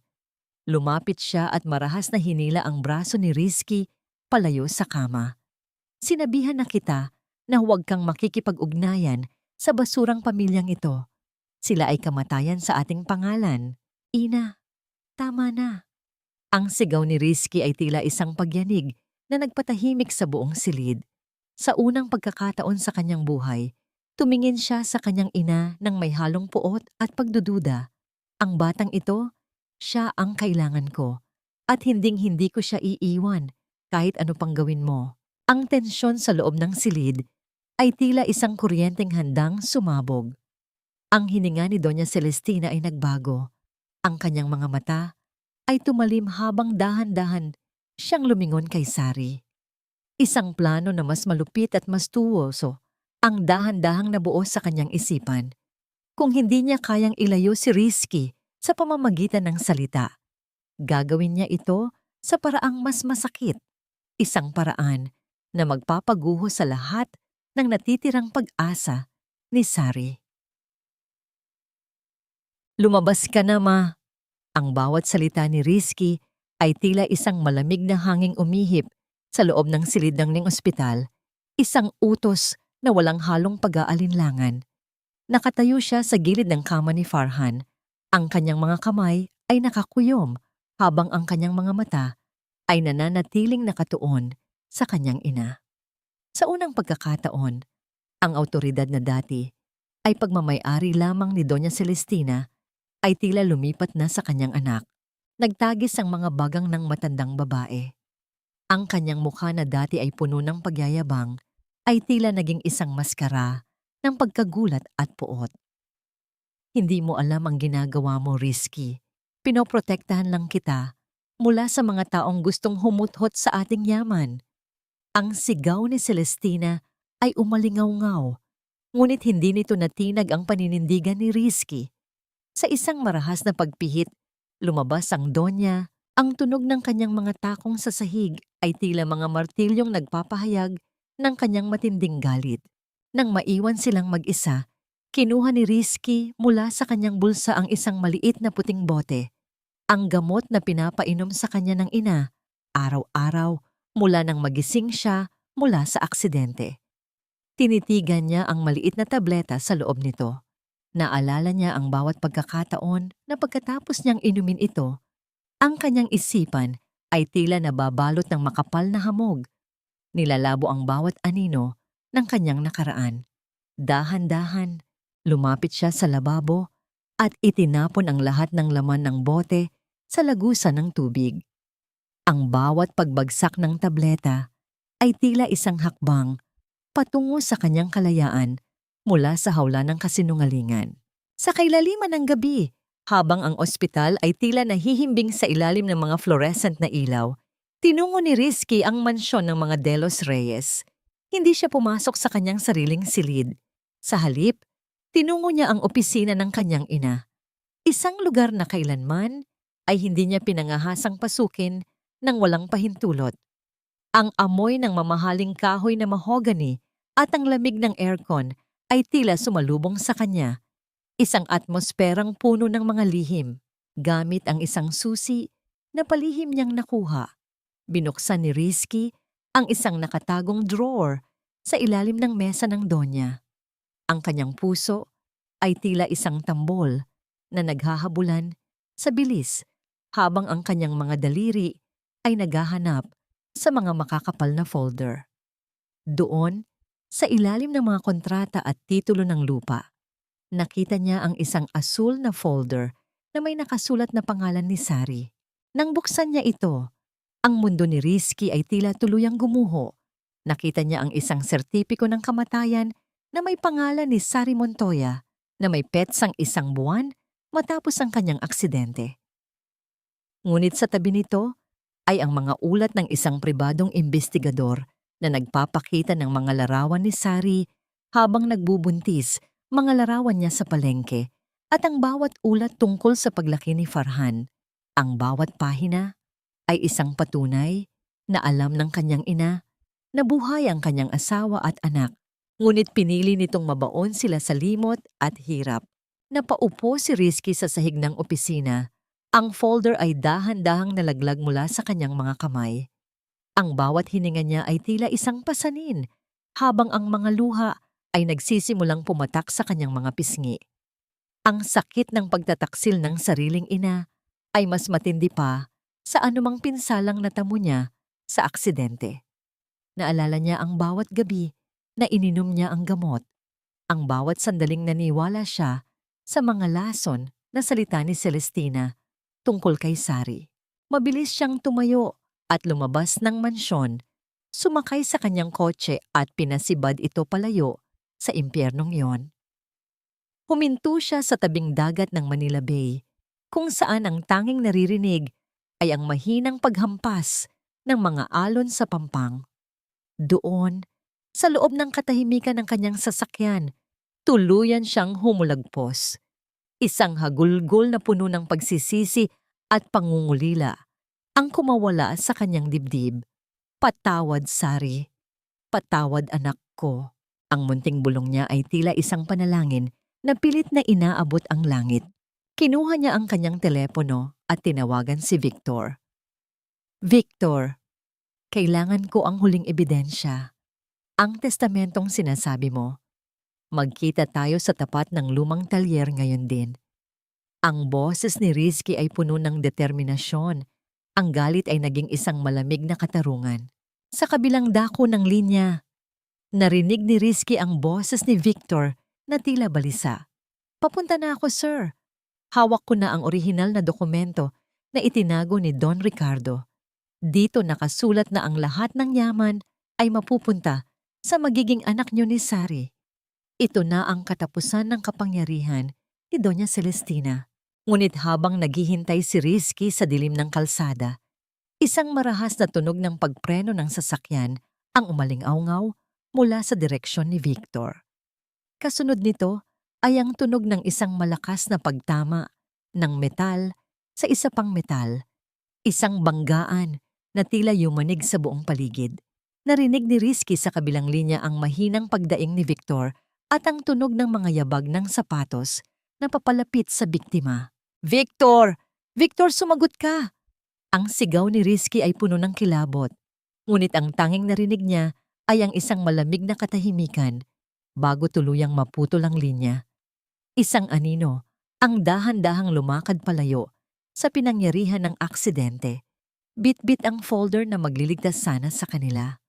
Ang laban para sa katarungan ay muling nabahira ng dugo at si Rizky ay naiwan sa dilim habang ang bawat segundo ay tila isang hudyat na ang kanyang ina ay handang gawin ang lahat kahit ang pumatay muli manatili lamang ang kanyang korona. Ang bawat tunog ng mga instrumentong tumutugtog sa labas ng mansyon ay tila isang malupit na biro para kay Sari. Sa loob ng malawak na bakuran ng mga De Los Reyes, ang gabi ay puno ng tawanan, mamahaling alak, at ang kislap ng mga hiyas ng mga panauhing lulan ng karangyaan. Ito ang gabi ng taunang fiesta ng pamilya, isang selebrasyong itinapat ni Doña Celestina sa kabila ng trahedyang sinapit ni Victor. Ngunit para kay Sari, ang kislap ng mga ilaw ay tila mga matatalim na bituin na nagpapaalala sa kanya ng lahat ng ipinagkait sa kanyang pamilya. Sari, nasa loob na ako. Nakita ko ang mga tauhan ng Donya na ipinasok ang kahon sa library kaninang hapon. Ang pabulong na balita ni Amara sa kabilang linya ng telepono ay nagbigay ng panibagong lakas kay Sari. Alam niyang ito na ang huling pagkakataon. Kung hindi niya mababawi ang wooden box ngayong gabi, baka tuluyan na itong sunugin ni Celestina upang burahin ang huling piraso ng katotohanan.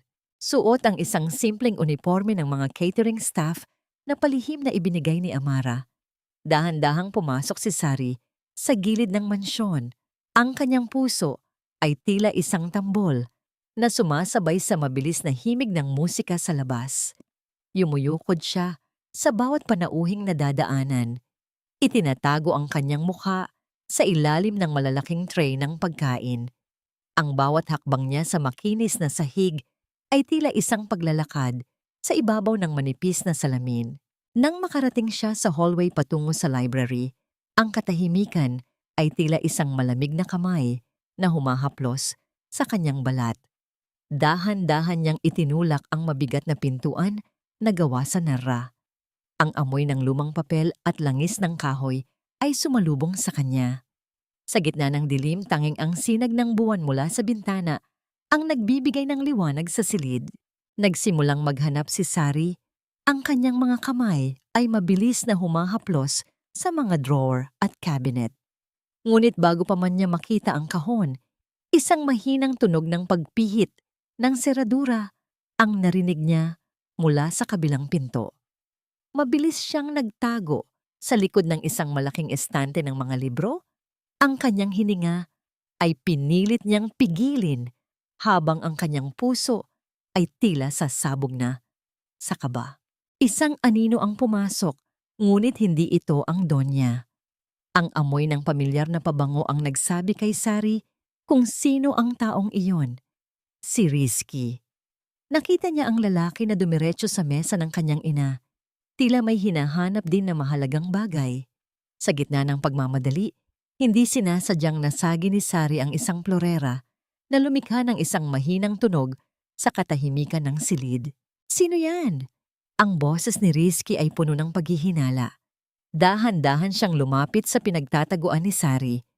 Alam ni Sari na wala na siyang matatakbuhan. Lumabas siya mula sa dilim. Ang kanyang mukha ay nababanaagan ng liwanag ng buwan. Sari, bakit ka nandito? Masyadong mapanganib ang ginagawa mo. Ang pabulong na sigaw ni Rizky. Ngunit sa halip na galit, ang nakita ni Sari sa mga mata ng lalaki ay ang matinding pag-aalala. Lumapit si Rizky sa kanya. Ang kanyang mga kamay ay dahan-dahang humawak sa mga balikat ni Sari. Tila ba tinitiyak na totoo ang babaeng nasa harap niya? Kailangan ko ang kahon, Rizky. Narito ang katotohanang magliligtas sa atin. Ang sagot ni Sari habang ang kanyang mga mata ay nangingilid sa luha. Tumingin si Rizky sa kanya ng malalim. Sa sandaling iyon, ang distansya sa pagitan nila ay tila naglaho. Ang init ng hininga ni Rizky ay naramdaman ni Sari sa kanyang pisngi. Dahan-dahang iniyuko ni Rizky ang kanyang ulo, ang kanyang noo ay idinampi sa noo ni Sari. Isang sandali ng katahimikan ang namayani, kung saan ang tanging naririnig ay ang mabilis na pagtibok ng kanilang mga puso na tila nag-uusap sa isang wikang sila lang ang nakakaalam. Patawad, Sari. Patawad kung nakalimutan kita. Patawad kung hinayaan ko kayong magdusa nang dahil sa aking kahinaan. Ang bawat salita ni Rizky ay tila isang haplos sa mga sugat ng nakaraan ni Sari. Hinawakan ni Rizky ang mukha ni Sari, ang kanyang mga daliri ay marahang naglalakbay sa mga luhang pumapatak. Sa gitna ng dilim ng library, muling nabuhay ang apoy ng kanilang pag-ibig, isang alab na hindi kayang patayin ng anumang amnesia o manipulasyon. Ngunit ang mahiwagang sandaling iyon ay biglang naputol ng bumukas ng marahasang pangunahing pinto ng library. Ang liwanag mula sa hallway ay biglang pumasok at doon ay nakatayo si Bianca, ang babaeng ipinagkasundo ng Donya kay Rizky. Ang kanyang mukha ay puno ng galit at pandidiri habang nakatingin sa 2 taong magkalapit ang mga mukha. Rizky, anong ibig sabihin nito? At sino ang basurang babaeng ito na kasama mo? Ang sigaw ni Bianca ay tila isang sampal na gumising sa kanila mula sa magandang panaginip. Itinuro niya si Sari nang may panginginig ng mga daliri. Akala ko ba ay nag-iisa ka lang dito? Wait, ikaw yung babae sa ospital, di ba? You're that commoner. Mabilis na humarang si Rizky sa harap ni Sari. Protektado ang babaeng mahal niya. Bianca, lumabas ka na. Hindi ito ang iniisip mo. Hindi? Kitang-kita ng mga mata ko, Rizky. Ang bawat salita ni Bianca ay puno ng banta. Akala mo ba ay mananahimik ako? Isusumbong ko ito kay Tita Celestina. Sisiguraduhin kong malalaman ng lahat ng tao sa party na ito kung anong klaseng dumi ang itinatago mo sa dilim ng library na ito. Tumalikod si Bianca at mabilis na tumakbo patungo sa hagdanan kung nasaan ang mga panauhin at ang Donya. Naiwan sina Sari at Rizky sa gitna ng silid. Ang kanilang mga puso ay puno ng kaba habang naririnig ang papalapit na boses ng Donya mula sa baba. Ang lihim na pilit nilang iniingatan ay tila sasabog na sa harap ng buong lipunan, at ang wooden box na kailangan ni Sari ay nananatiling hindi pa nahahanap sa gitna ng nagbabadyang gulo. Tumakas tayo, Sari. Wala ng oras. Ang boses ni Rizky ay puno ng pagmamadali habang mahigpit niyang hinahawakan ang kamay ni Sari sa gitna ng madilim na pasilyo ng mansyon. Sa baba, naririnig na nila ang malakas na boses ni Bianca na tumatawag kay Doña Celestina. Isang ingay na tila hudyat ng paparating na bagyo. Hindi na hinintay ni Rizky na maabutan sila ng mga gwardya. Sa pamamagitan ng isang lihim na pinto sa likod ng library, mabilis silang lumabas patungo sa garahe kung saan nakaparada ang kanyang sasakyan. Ang bawat pag-ikot ng gulong sa graba ay tila isang tibok ng puso na puno ng kaba. Habang mabilis nilang nililisan ang malawak na lupain ng mga De Los Reyes, hindi binitawan ni Rizky ang kamay ni Sari. Tumingin siya sa babaeng katabi niya. Ang mukha nito ay nababanaaga ng mga ilaw ng kalsada. Puno ng takot ngunit may kasamang determinasyon. Hindi tayo titigil hanggat hindi natin nakukuha ang buong katotohanan, Sari. Pupuntahan natin si Lola Esme. Siya lang ang nakakaalam kung ano talaga ang nangyari sa gabing iyon. Makalipas ang ilang oras na paglalakbay patungo sa isang malayong probinsya, narating nila ang isang maliit at lumang kubo na napapalibutan ng matatayog na puno ng niyog. Ang amoy ng tuyong dahon at ang malamig na simoy ng hangin sa buhay-buhid ay tila nagbibigay ng pansamantalang katahimikan sa kanilang mga naguguluhang isipan. Doon, sa loob ng payak na tahanan, nakaupo ang isang matandang babae na may malalalim na kulubot sa muka. Si Lola Esme, ang dating kusinera ng mga De Los Reyes na biglang naglaho matapos ang aksidente ni Rizky. Nang makita sila ni Lola Esme, ang basong hawak nito ay dahan-dahang nalaglag. Ang tubig ay tumapon sa sahig na gawa sa kawayan, na lumikha ng isang mahinang tunog sa katahimikan. Alam ko na darating ang araw na ito, ang pabulong na wika ng matanda, habang ang kanyang mga mata ay nangingilid sa luha. Patawarin niyo ako, Sir Rizky, Ma'am Sari. Natakot ako noon. Binayaran ako ni Doña Celestina para manahimik at lumayo. Dahan-dahang tumayo si Lola Esme at lumapit sa isang lumang aparador. Mula sa ilalim ng mga nakatuping damit, Inilabas niya ang isang lumang videotape at isang sulat na may selyo ng ospital. Ito ang ebidensya na hindi nila nakuha noon, ang pahayag ng matanda. Noong gabing iyon, hindi aksidente ang lahat. Nakita ko ang Donya na nakikipag-usap sa driver. Inutusan niya itong huwag iligtas si Sari kung sakaling may mangyari. At nang malaman niyang buhay kayong dalawa, siniguro niyang paghihiwalayin kayo sa pamamagitan ng mga pekeng dokumento. Nanginginig ang mga kamay ni Rizky habang hawak ang tape. Ang bawat salita ni Lola Esme ay tila isang matalim na kutsilyo na humiwa sa huling natitirang respeto niya para sa kanyang ina. Ang katotohanang ang sarili niyang ina ay handang pumatay para sa yaman at dangal ay isang sugat na kailanman ay hindi na maghihilom.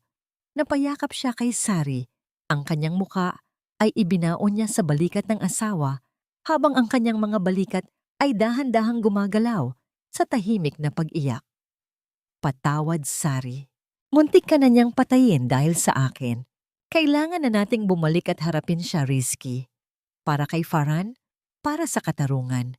Ang munting bulong ni Sari habang hinahaplos ang likod ng kanyang asawa. Ang kanyang boses ay puno ng lakas.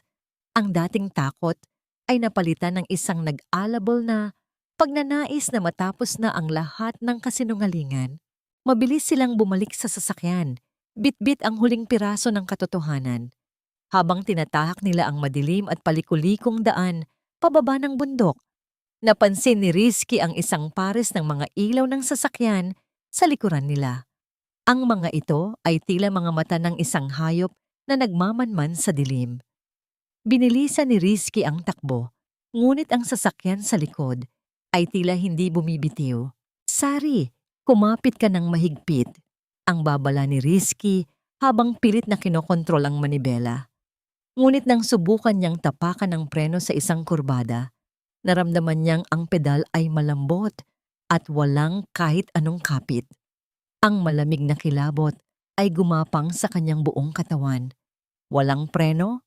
Sari, sinabutahin nila ang sasakyan. Ang bilis ng sasakyan ay lalong tumindi habang pababa sila sa matarik na bahagi ng kalsada. Ang tunog ng hanging humahampas sa bintana ay tila isang sigaw ng panganib. Sa harap nila ay ang isang malalim na bangin at isang matalim na kurbada na imposibleng malampasan ng walang preno. Mahigpit na hinawakan ni Rizky ang kamay ni Sari. Ang kanilang mga mata ay nagtama sa huling pagkakataon. Puno ng pag-ibig at pamamaalam. Rizky, mahal kita. Ang sigaw ni Sari ay umalingaw-ngaw sa loob ng sasakyan habang ang mga gulong ay nagsisimulang mawalan ng kapit sa semento. Ang sasakyan ay dahan-dahang tumagilid. Ang tunog ng pagkayod ng metal sa kalsada ay tila isang malupit na musika sa gitna ng kadiliman. Sa isang iglap, ang lahat ay naging maliwanag dahil sa mga ilaw ng paparating na sasakyan bago tuluyang lamunin ng isang nakakabiinging katahimikan ang buong paligid. Akala ko ba ay tapos na ang lahat? Bakit tila ang katahimikan mo ngayon ay nagpaparamdam sa akin ng isang napakalapit na panganib? Ang bulong ni Doña Celestina sa kanyang sarili habang tinititigan ang kanyang refleksyon sa salamin ay tila isang pag-amin ng takot na pilit niyang itinatago. Suot ang kanyang pinakamahal na kwintas na gawa sa mga diamante. Naghahanda siya para sa pinakamalaking charity gala ng taon. Isang gabi na dapat ay magpapatunay ng kanyang ganap na kapangyarihan matapos ang aksidenteng bumasag sa sasakyan ni Rizky at Sari sa bangin. Ngunit hindi alam ng Donya na sa ilalim ng mga guho ng sasakyang yon, ang katarungan ay hindi tuluyang nabaon. Sa gitna ng masukal na bahagi ng bangin, bago tuluyang mahulog ang metal na katawan ng kotse sa kailaliman, isang matibay na sanga ng lumang puno ang sumalo sa kanila. Sa tulong ng mga tauhan ni Victor na mabilis na nakarating sa lugar, nailigtas ang mag-asawa. Pinili nilang manatili sa dilim. Pinili nilang hayaan ang mundo na maniwala sa isang kasinungalingan upang masigurado ang kanilang huling alas. Sa loob ng isang pribadong silid, na malayo sa ingay ng lungsod, nakatayo si Sari sa harap ng isang malaking salamin. Hindi na ang babaeng may amoy ng palengke at suot ay kupas na basahan ang nakikita niya. Ang kanyang buhok ay maayos na nakapusod, nagpapakita ng kanyang mahabang leeg at ang seryosong mukha na tila isang reyna. Isang pulang bestida na gawa sa pinakamahal na sutla ang bumabalot sa kanyang katawan. Isang kulay na sumisimbolo sa dugo ng kanyang mga sakripisyo at sa apoy ng kanyang paghihiganti. Handa ka na ba, Sari? Ang boses ni Rizky ay puno ng paghanga habang lumalapit siya sa kanyang asawa. Nakasuot din siya ng isang elegante at itim na tuksido. Ang kanyang mga mata ay wala na ang bakas ng kalituhan. Ang kanyang alaala ay tila isang malinaw na sapa matapos ang mahabang panahon ng pagiging malabo. Inilapag ni Rizky ang isang folder sa ibabaw ng mesa. Ang DNA test results ni Farhan at ang orihinal na testamento ni Don Ricardo na nakuha nila mula sa mga gamit ni Victor. Para sa anak natin, Rizky. Para sa lahat ng luhang inubos ko sa loob ng 9 na taon, ang sagot ni Sari habang dahan-dahang isinusuot ang mga hikaw na perlas. Ang kanyang bawat galaw ay puno ng poise. Isang transformasyong hindi kayang bilhin ng pera, kundi binuo ng hirap at pasakit. I'm not just going back there as your wife. I'm going back there to take everything that belongs to my son.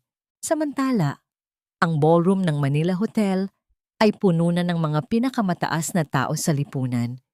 Ang bawat sulok ay kumikinang sa ginto at pilak, habang ang mga tawa ng mga elitista ay tila isang musika ng pagyayabang. Nakatayo si Doña Celestina sa gitna ng entablado. Hawak ang isang kopita ng alak, handa nang magbigay ng kanyang talumpati tungkol sa pagkakawanggawa. Ang pamilya de los Reyes ay palaging naninindigan sa dangal at katapatan. Ang boses ng Donya ay umalingaw-ngaw sa sound system, ngunit bago pa man niya matapos ang kanyang pangungusap, ang malalaking pintuan sa dulo ng ballroom ay dahan-dahang bumukas. Ang lahat ng mata ay napabaling sa direksyong yon. Isang biglang katahimikan ang bumalot sa buong silid, na tila ba ang hangin ay biglang nawalan ng oksiheno. Pumasok ang isang babaeng nakapula. Ang bawat hakbang ng kanyang matataas na takong sa makinis na sahig ay tila isang martilyo na nagpapahayag ng katarungan. Kasabay niya ang isang lalaking akala ng lahat ay pumanaw na sa isang trahedya. Isang mahinang singhap ang narinig mula sa mga panauhin. Ang mga bulong-bulungan ay tila mga bubuyog na biglang nagkagulo. Doña Celestina, dahan-dahang nalaglag ang kopita mula sa kanyang kamay. Ang mapulang alak ay tumapon sa kanyang puting bestida na tila ba isang sugat na biglang bumuka. Ang kanyang mukha ay naging kasing putla ng isang bangkay habang nakatitig sa babaeng dahan-dahang lumalapit sa entablado. Magandang gabi sa inyong lahat at lalong-lalo na sa iyo, Doña Celestina. Ang boses ni Sari ay kalmado, ngunit may talim na tila kayang humiwa ng bakal. Umakyat siya sa entablado. Hindi na yumuyukod, hindi na nanginginig. Tumingin siya ng diretso sa mga mata ng matandang babae na sumira sa kanyang buhay. Akala niyo ba ay sapat na ang apoy at bangin para patahimikin ang katotohanan? Nayanig ang buong ballroom. Ang mga kamera ng media ay nagsimulang mag-flash ng mabilis, tila mga kidlat na kumukuha ng bawat anggulo ng kahiyahiyang tagpong ito. Si Rizky ay tumayo sa tabi ni Sari.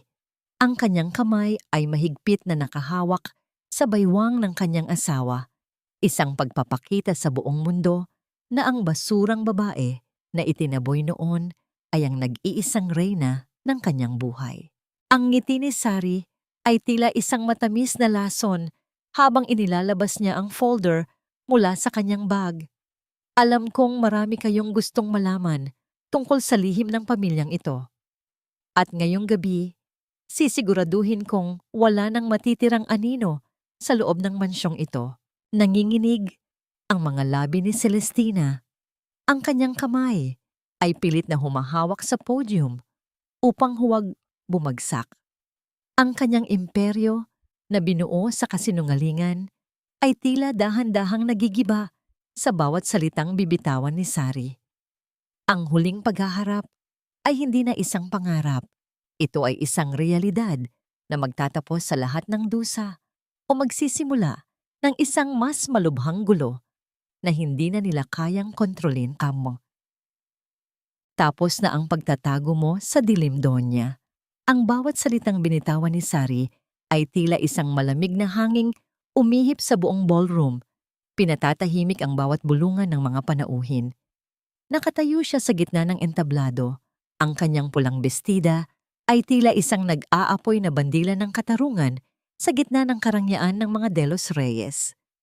Sa kanyang likuran, ang dambuhalang screen na dapat ay magpapakita ng mga proyekto ng charity ay dahan-dahang nagliwanag, ngunit hindi mukha ng mga bata ang lumitaw, kundi ang mukha ni Lola Esme.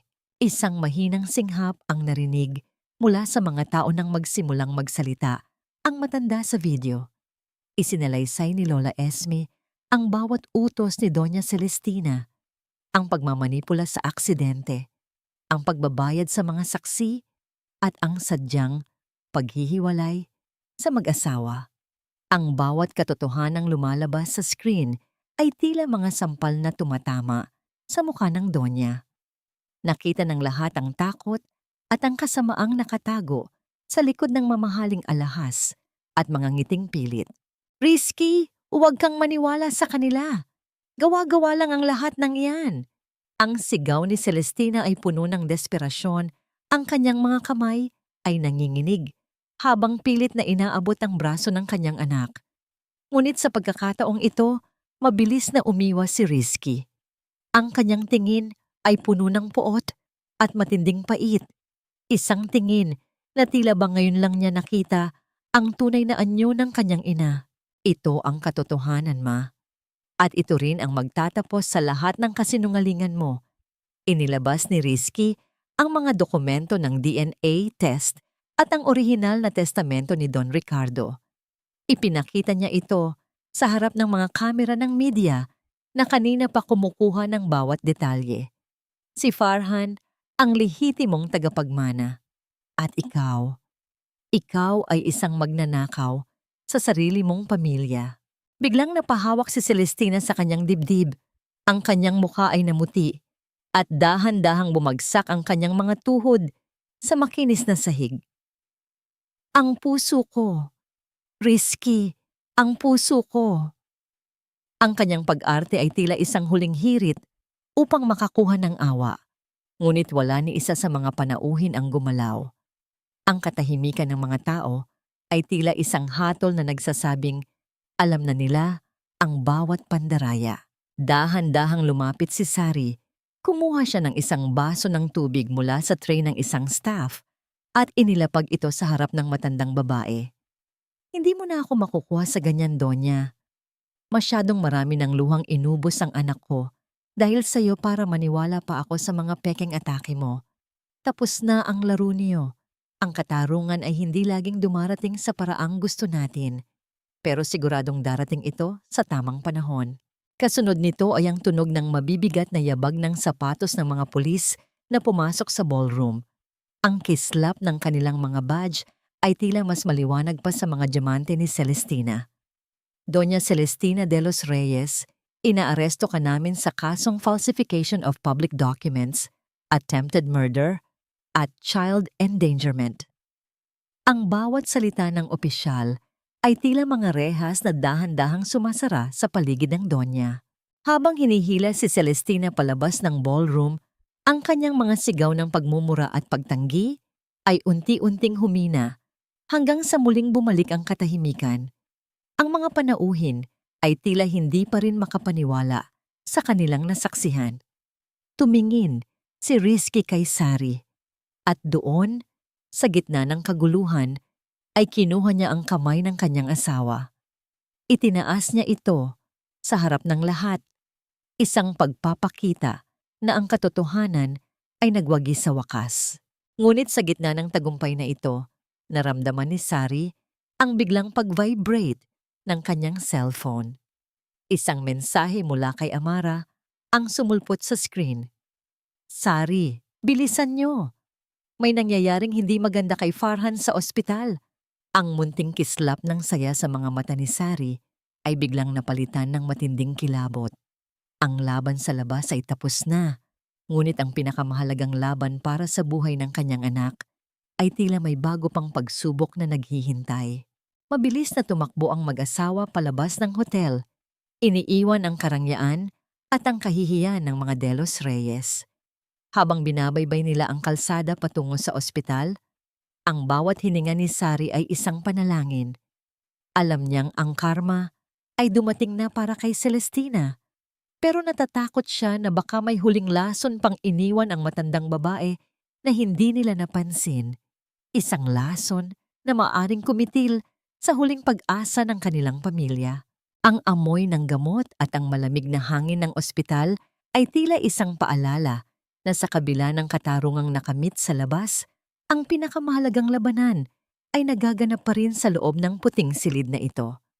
Mabilis na tinakbo ni Sari at Rizky ang pasilyo. Ang tunog ng kanilang mga yabag sa makinis na sahig ay tila naghahabulan sa bilis ng pintig ng kanilang mga puso. Nang marating nila ang tapat ng silid ni Farhan, nakita nila si Amara na nakasandal sa pader. Ang muka ay basang-basa ng luha habang nakatingin sa loob ng salamin ng intensive care unit.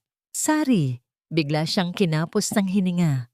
Ang bawat salita ni Amara ay tila isang kutsilyong bumaon sa dibdib ni Sari.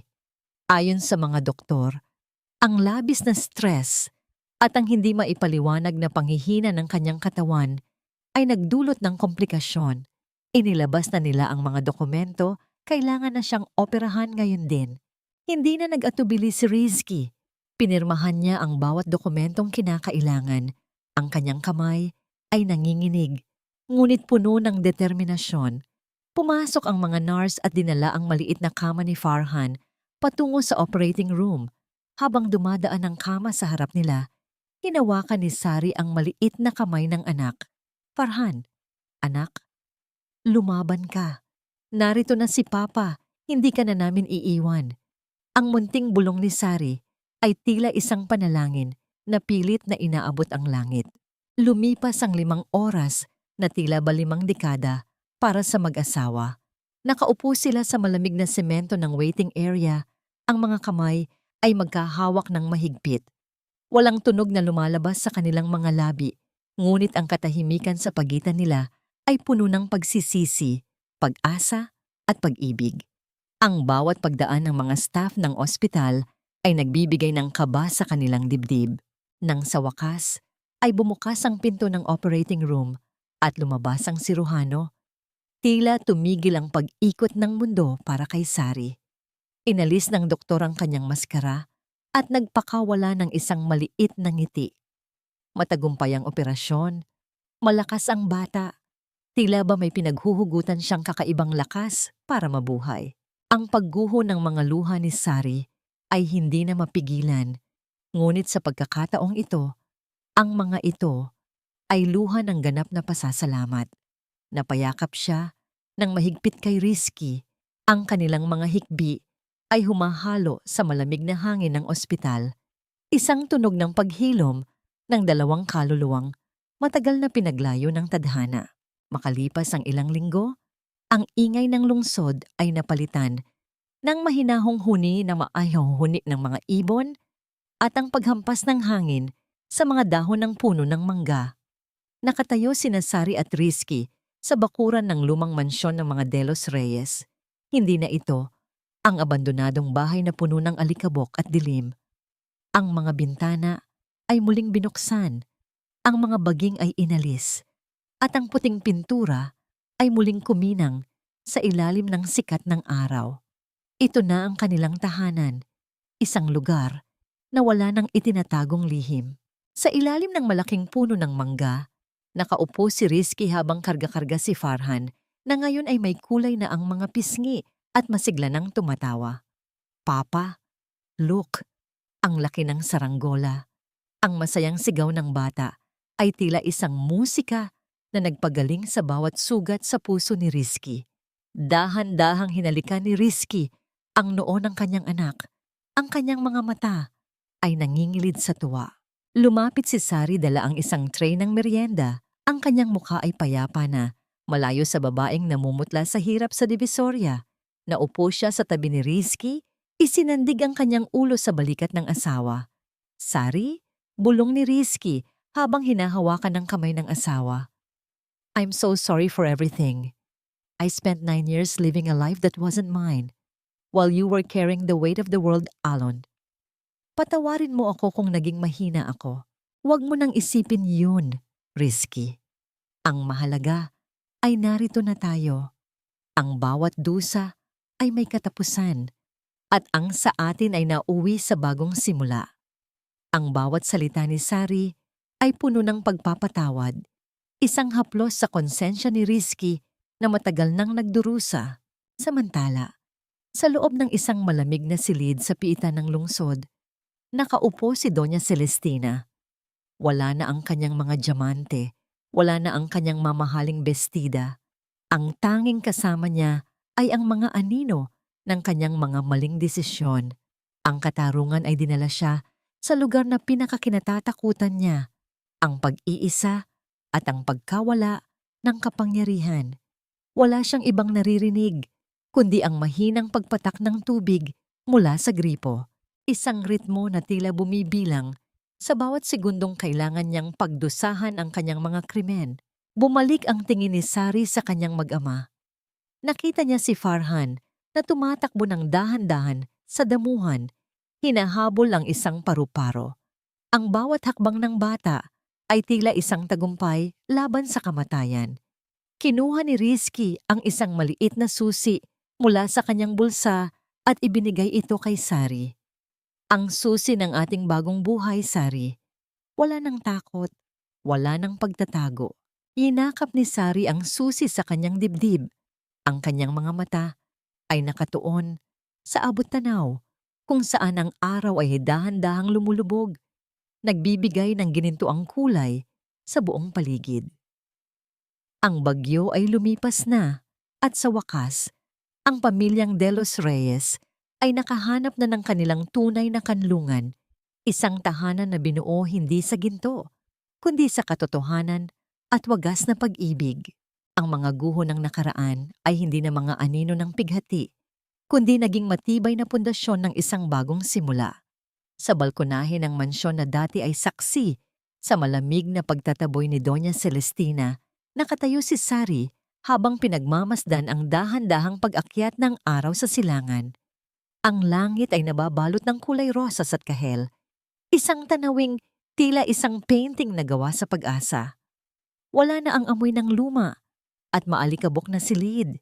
Ang bawat sulok ng mansyon ay puno na ngayon ng halimuyak ng mga sariwang bulaklak at ang malinis na simoy ng hangin mula sa hardin. Sa loob ng 9 na taon, ang tanging alam ni Sari ay ang mabuhay para sa susunod na araw, ang magtiis sa bawat insulto at ang lumaban sa gutom. Ngunit habang hinahawakan niya ang malamig na rehas ng balkonahe, naramdaman niya ang gaan ng kanyang dibdib. Ang wooden box na dati ay naglalaman ng mga lihim na ikinamamatay niya sa takot, ay nakalagay na ngayon sa isang glass case sa kanilang library. Isang paalala hindi ng sakit, kundi ng katapangan. Napangiti siya nang marinig ang mahinang tawanan mula sa baba, kung saan makikita si Rizky na tinuturuan si Farhan na magdilig ng mga halaman. Lumapit si Rizky sa kanya. Ang kanyang mga mata ay puno ng kapayapaan na matagal na ring nawala sa kanya. Isinandig ni Rizky ang kanyang braso sa balikat ni Sari. At sa sandaling iyon, ang katahimikan ay naging isang masarap na himig ng pag-unawa. Tinanong ni Rizky ang kanyang asawa kung nakadalaw na ba ito sa piiitan upang makita ang kanyang ina. Ang sagot ni Sari ay isang dahan-dahang pagtango. Doon, sa likod ng mga rehas, nakita niya ang isang matandang babae na tila nawala na sa sariling isipan. Pilit pa ring inaayos ang kanyang invisible na mga hiyas at nag-uutos sa mga aninong Siya lang ang nakakakita. Napagtanto ni Sari na ang tunay na kapatawaran ay hindi nangangahulugang kailangang kalimutan ng lahat, kundi ang pagpiling huwag nang hayaan ang galit na maghari sa iyong puso. Pinatawad na niya si Celestina, hindi dahil karapat-dapat ang matanda, kundi dahil karapat-dapat si Sari at ang kanyang pamilya sa isang buhay na malaya sa tanikala ng puot. Ang katarungan ay naibigay na ng batas, ngunit ang kapayapaan ay nanggaling sa sarili niyang desisyon na bitawan ang bigat ng kahapon. Natagpuan na nila ang katahimikang matagal nilang ipinagkait sa isa't isa. Ang kwento ng kanilang buhay ay naging isang aral na tila isang bulong sa bawat pusong nakikinig, na ang pag-ibig, kapag ito ay totoo at wagas, ay kayang bumuhay ng mga alaalang pilit na pinatay at kayang maghilom ng mga sugat na akala ng marami ay habambuhay na. Ang katatagan ng isang ina ay ang pinakamalakas na sandata laban sa anumang kawalang katarungan. Natutunan ng bawat isa na ang yaman ay mabilis maglaho, ang kapangyarihan ay isang bula, ngunit ang katapatan at pagmamahal sa pamilya ang tanging kayamanang mananatili kahit lumipas ang libu-libong bagyo. Habang naglalakad ang pamilya De Los Reyes papasok sa loob ng kanilang tahanan, ang pinto ay dahan-dahang sumara. Iniiwan ang mga multo ng dusa sa labas.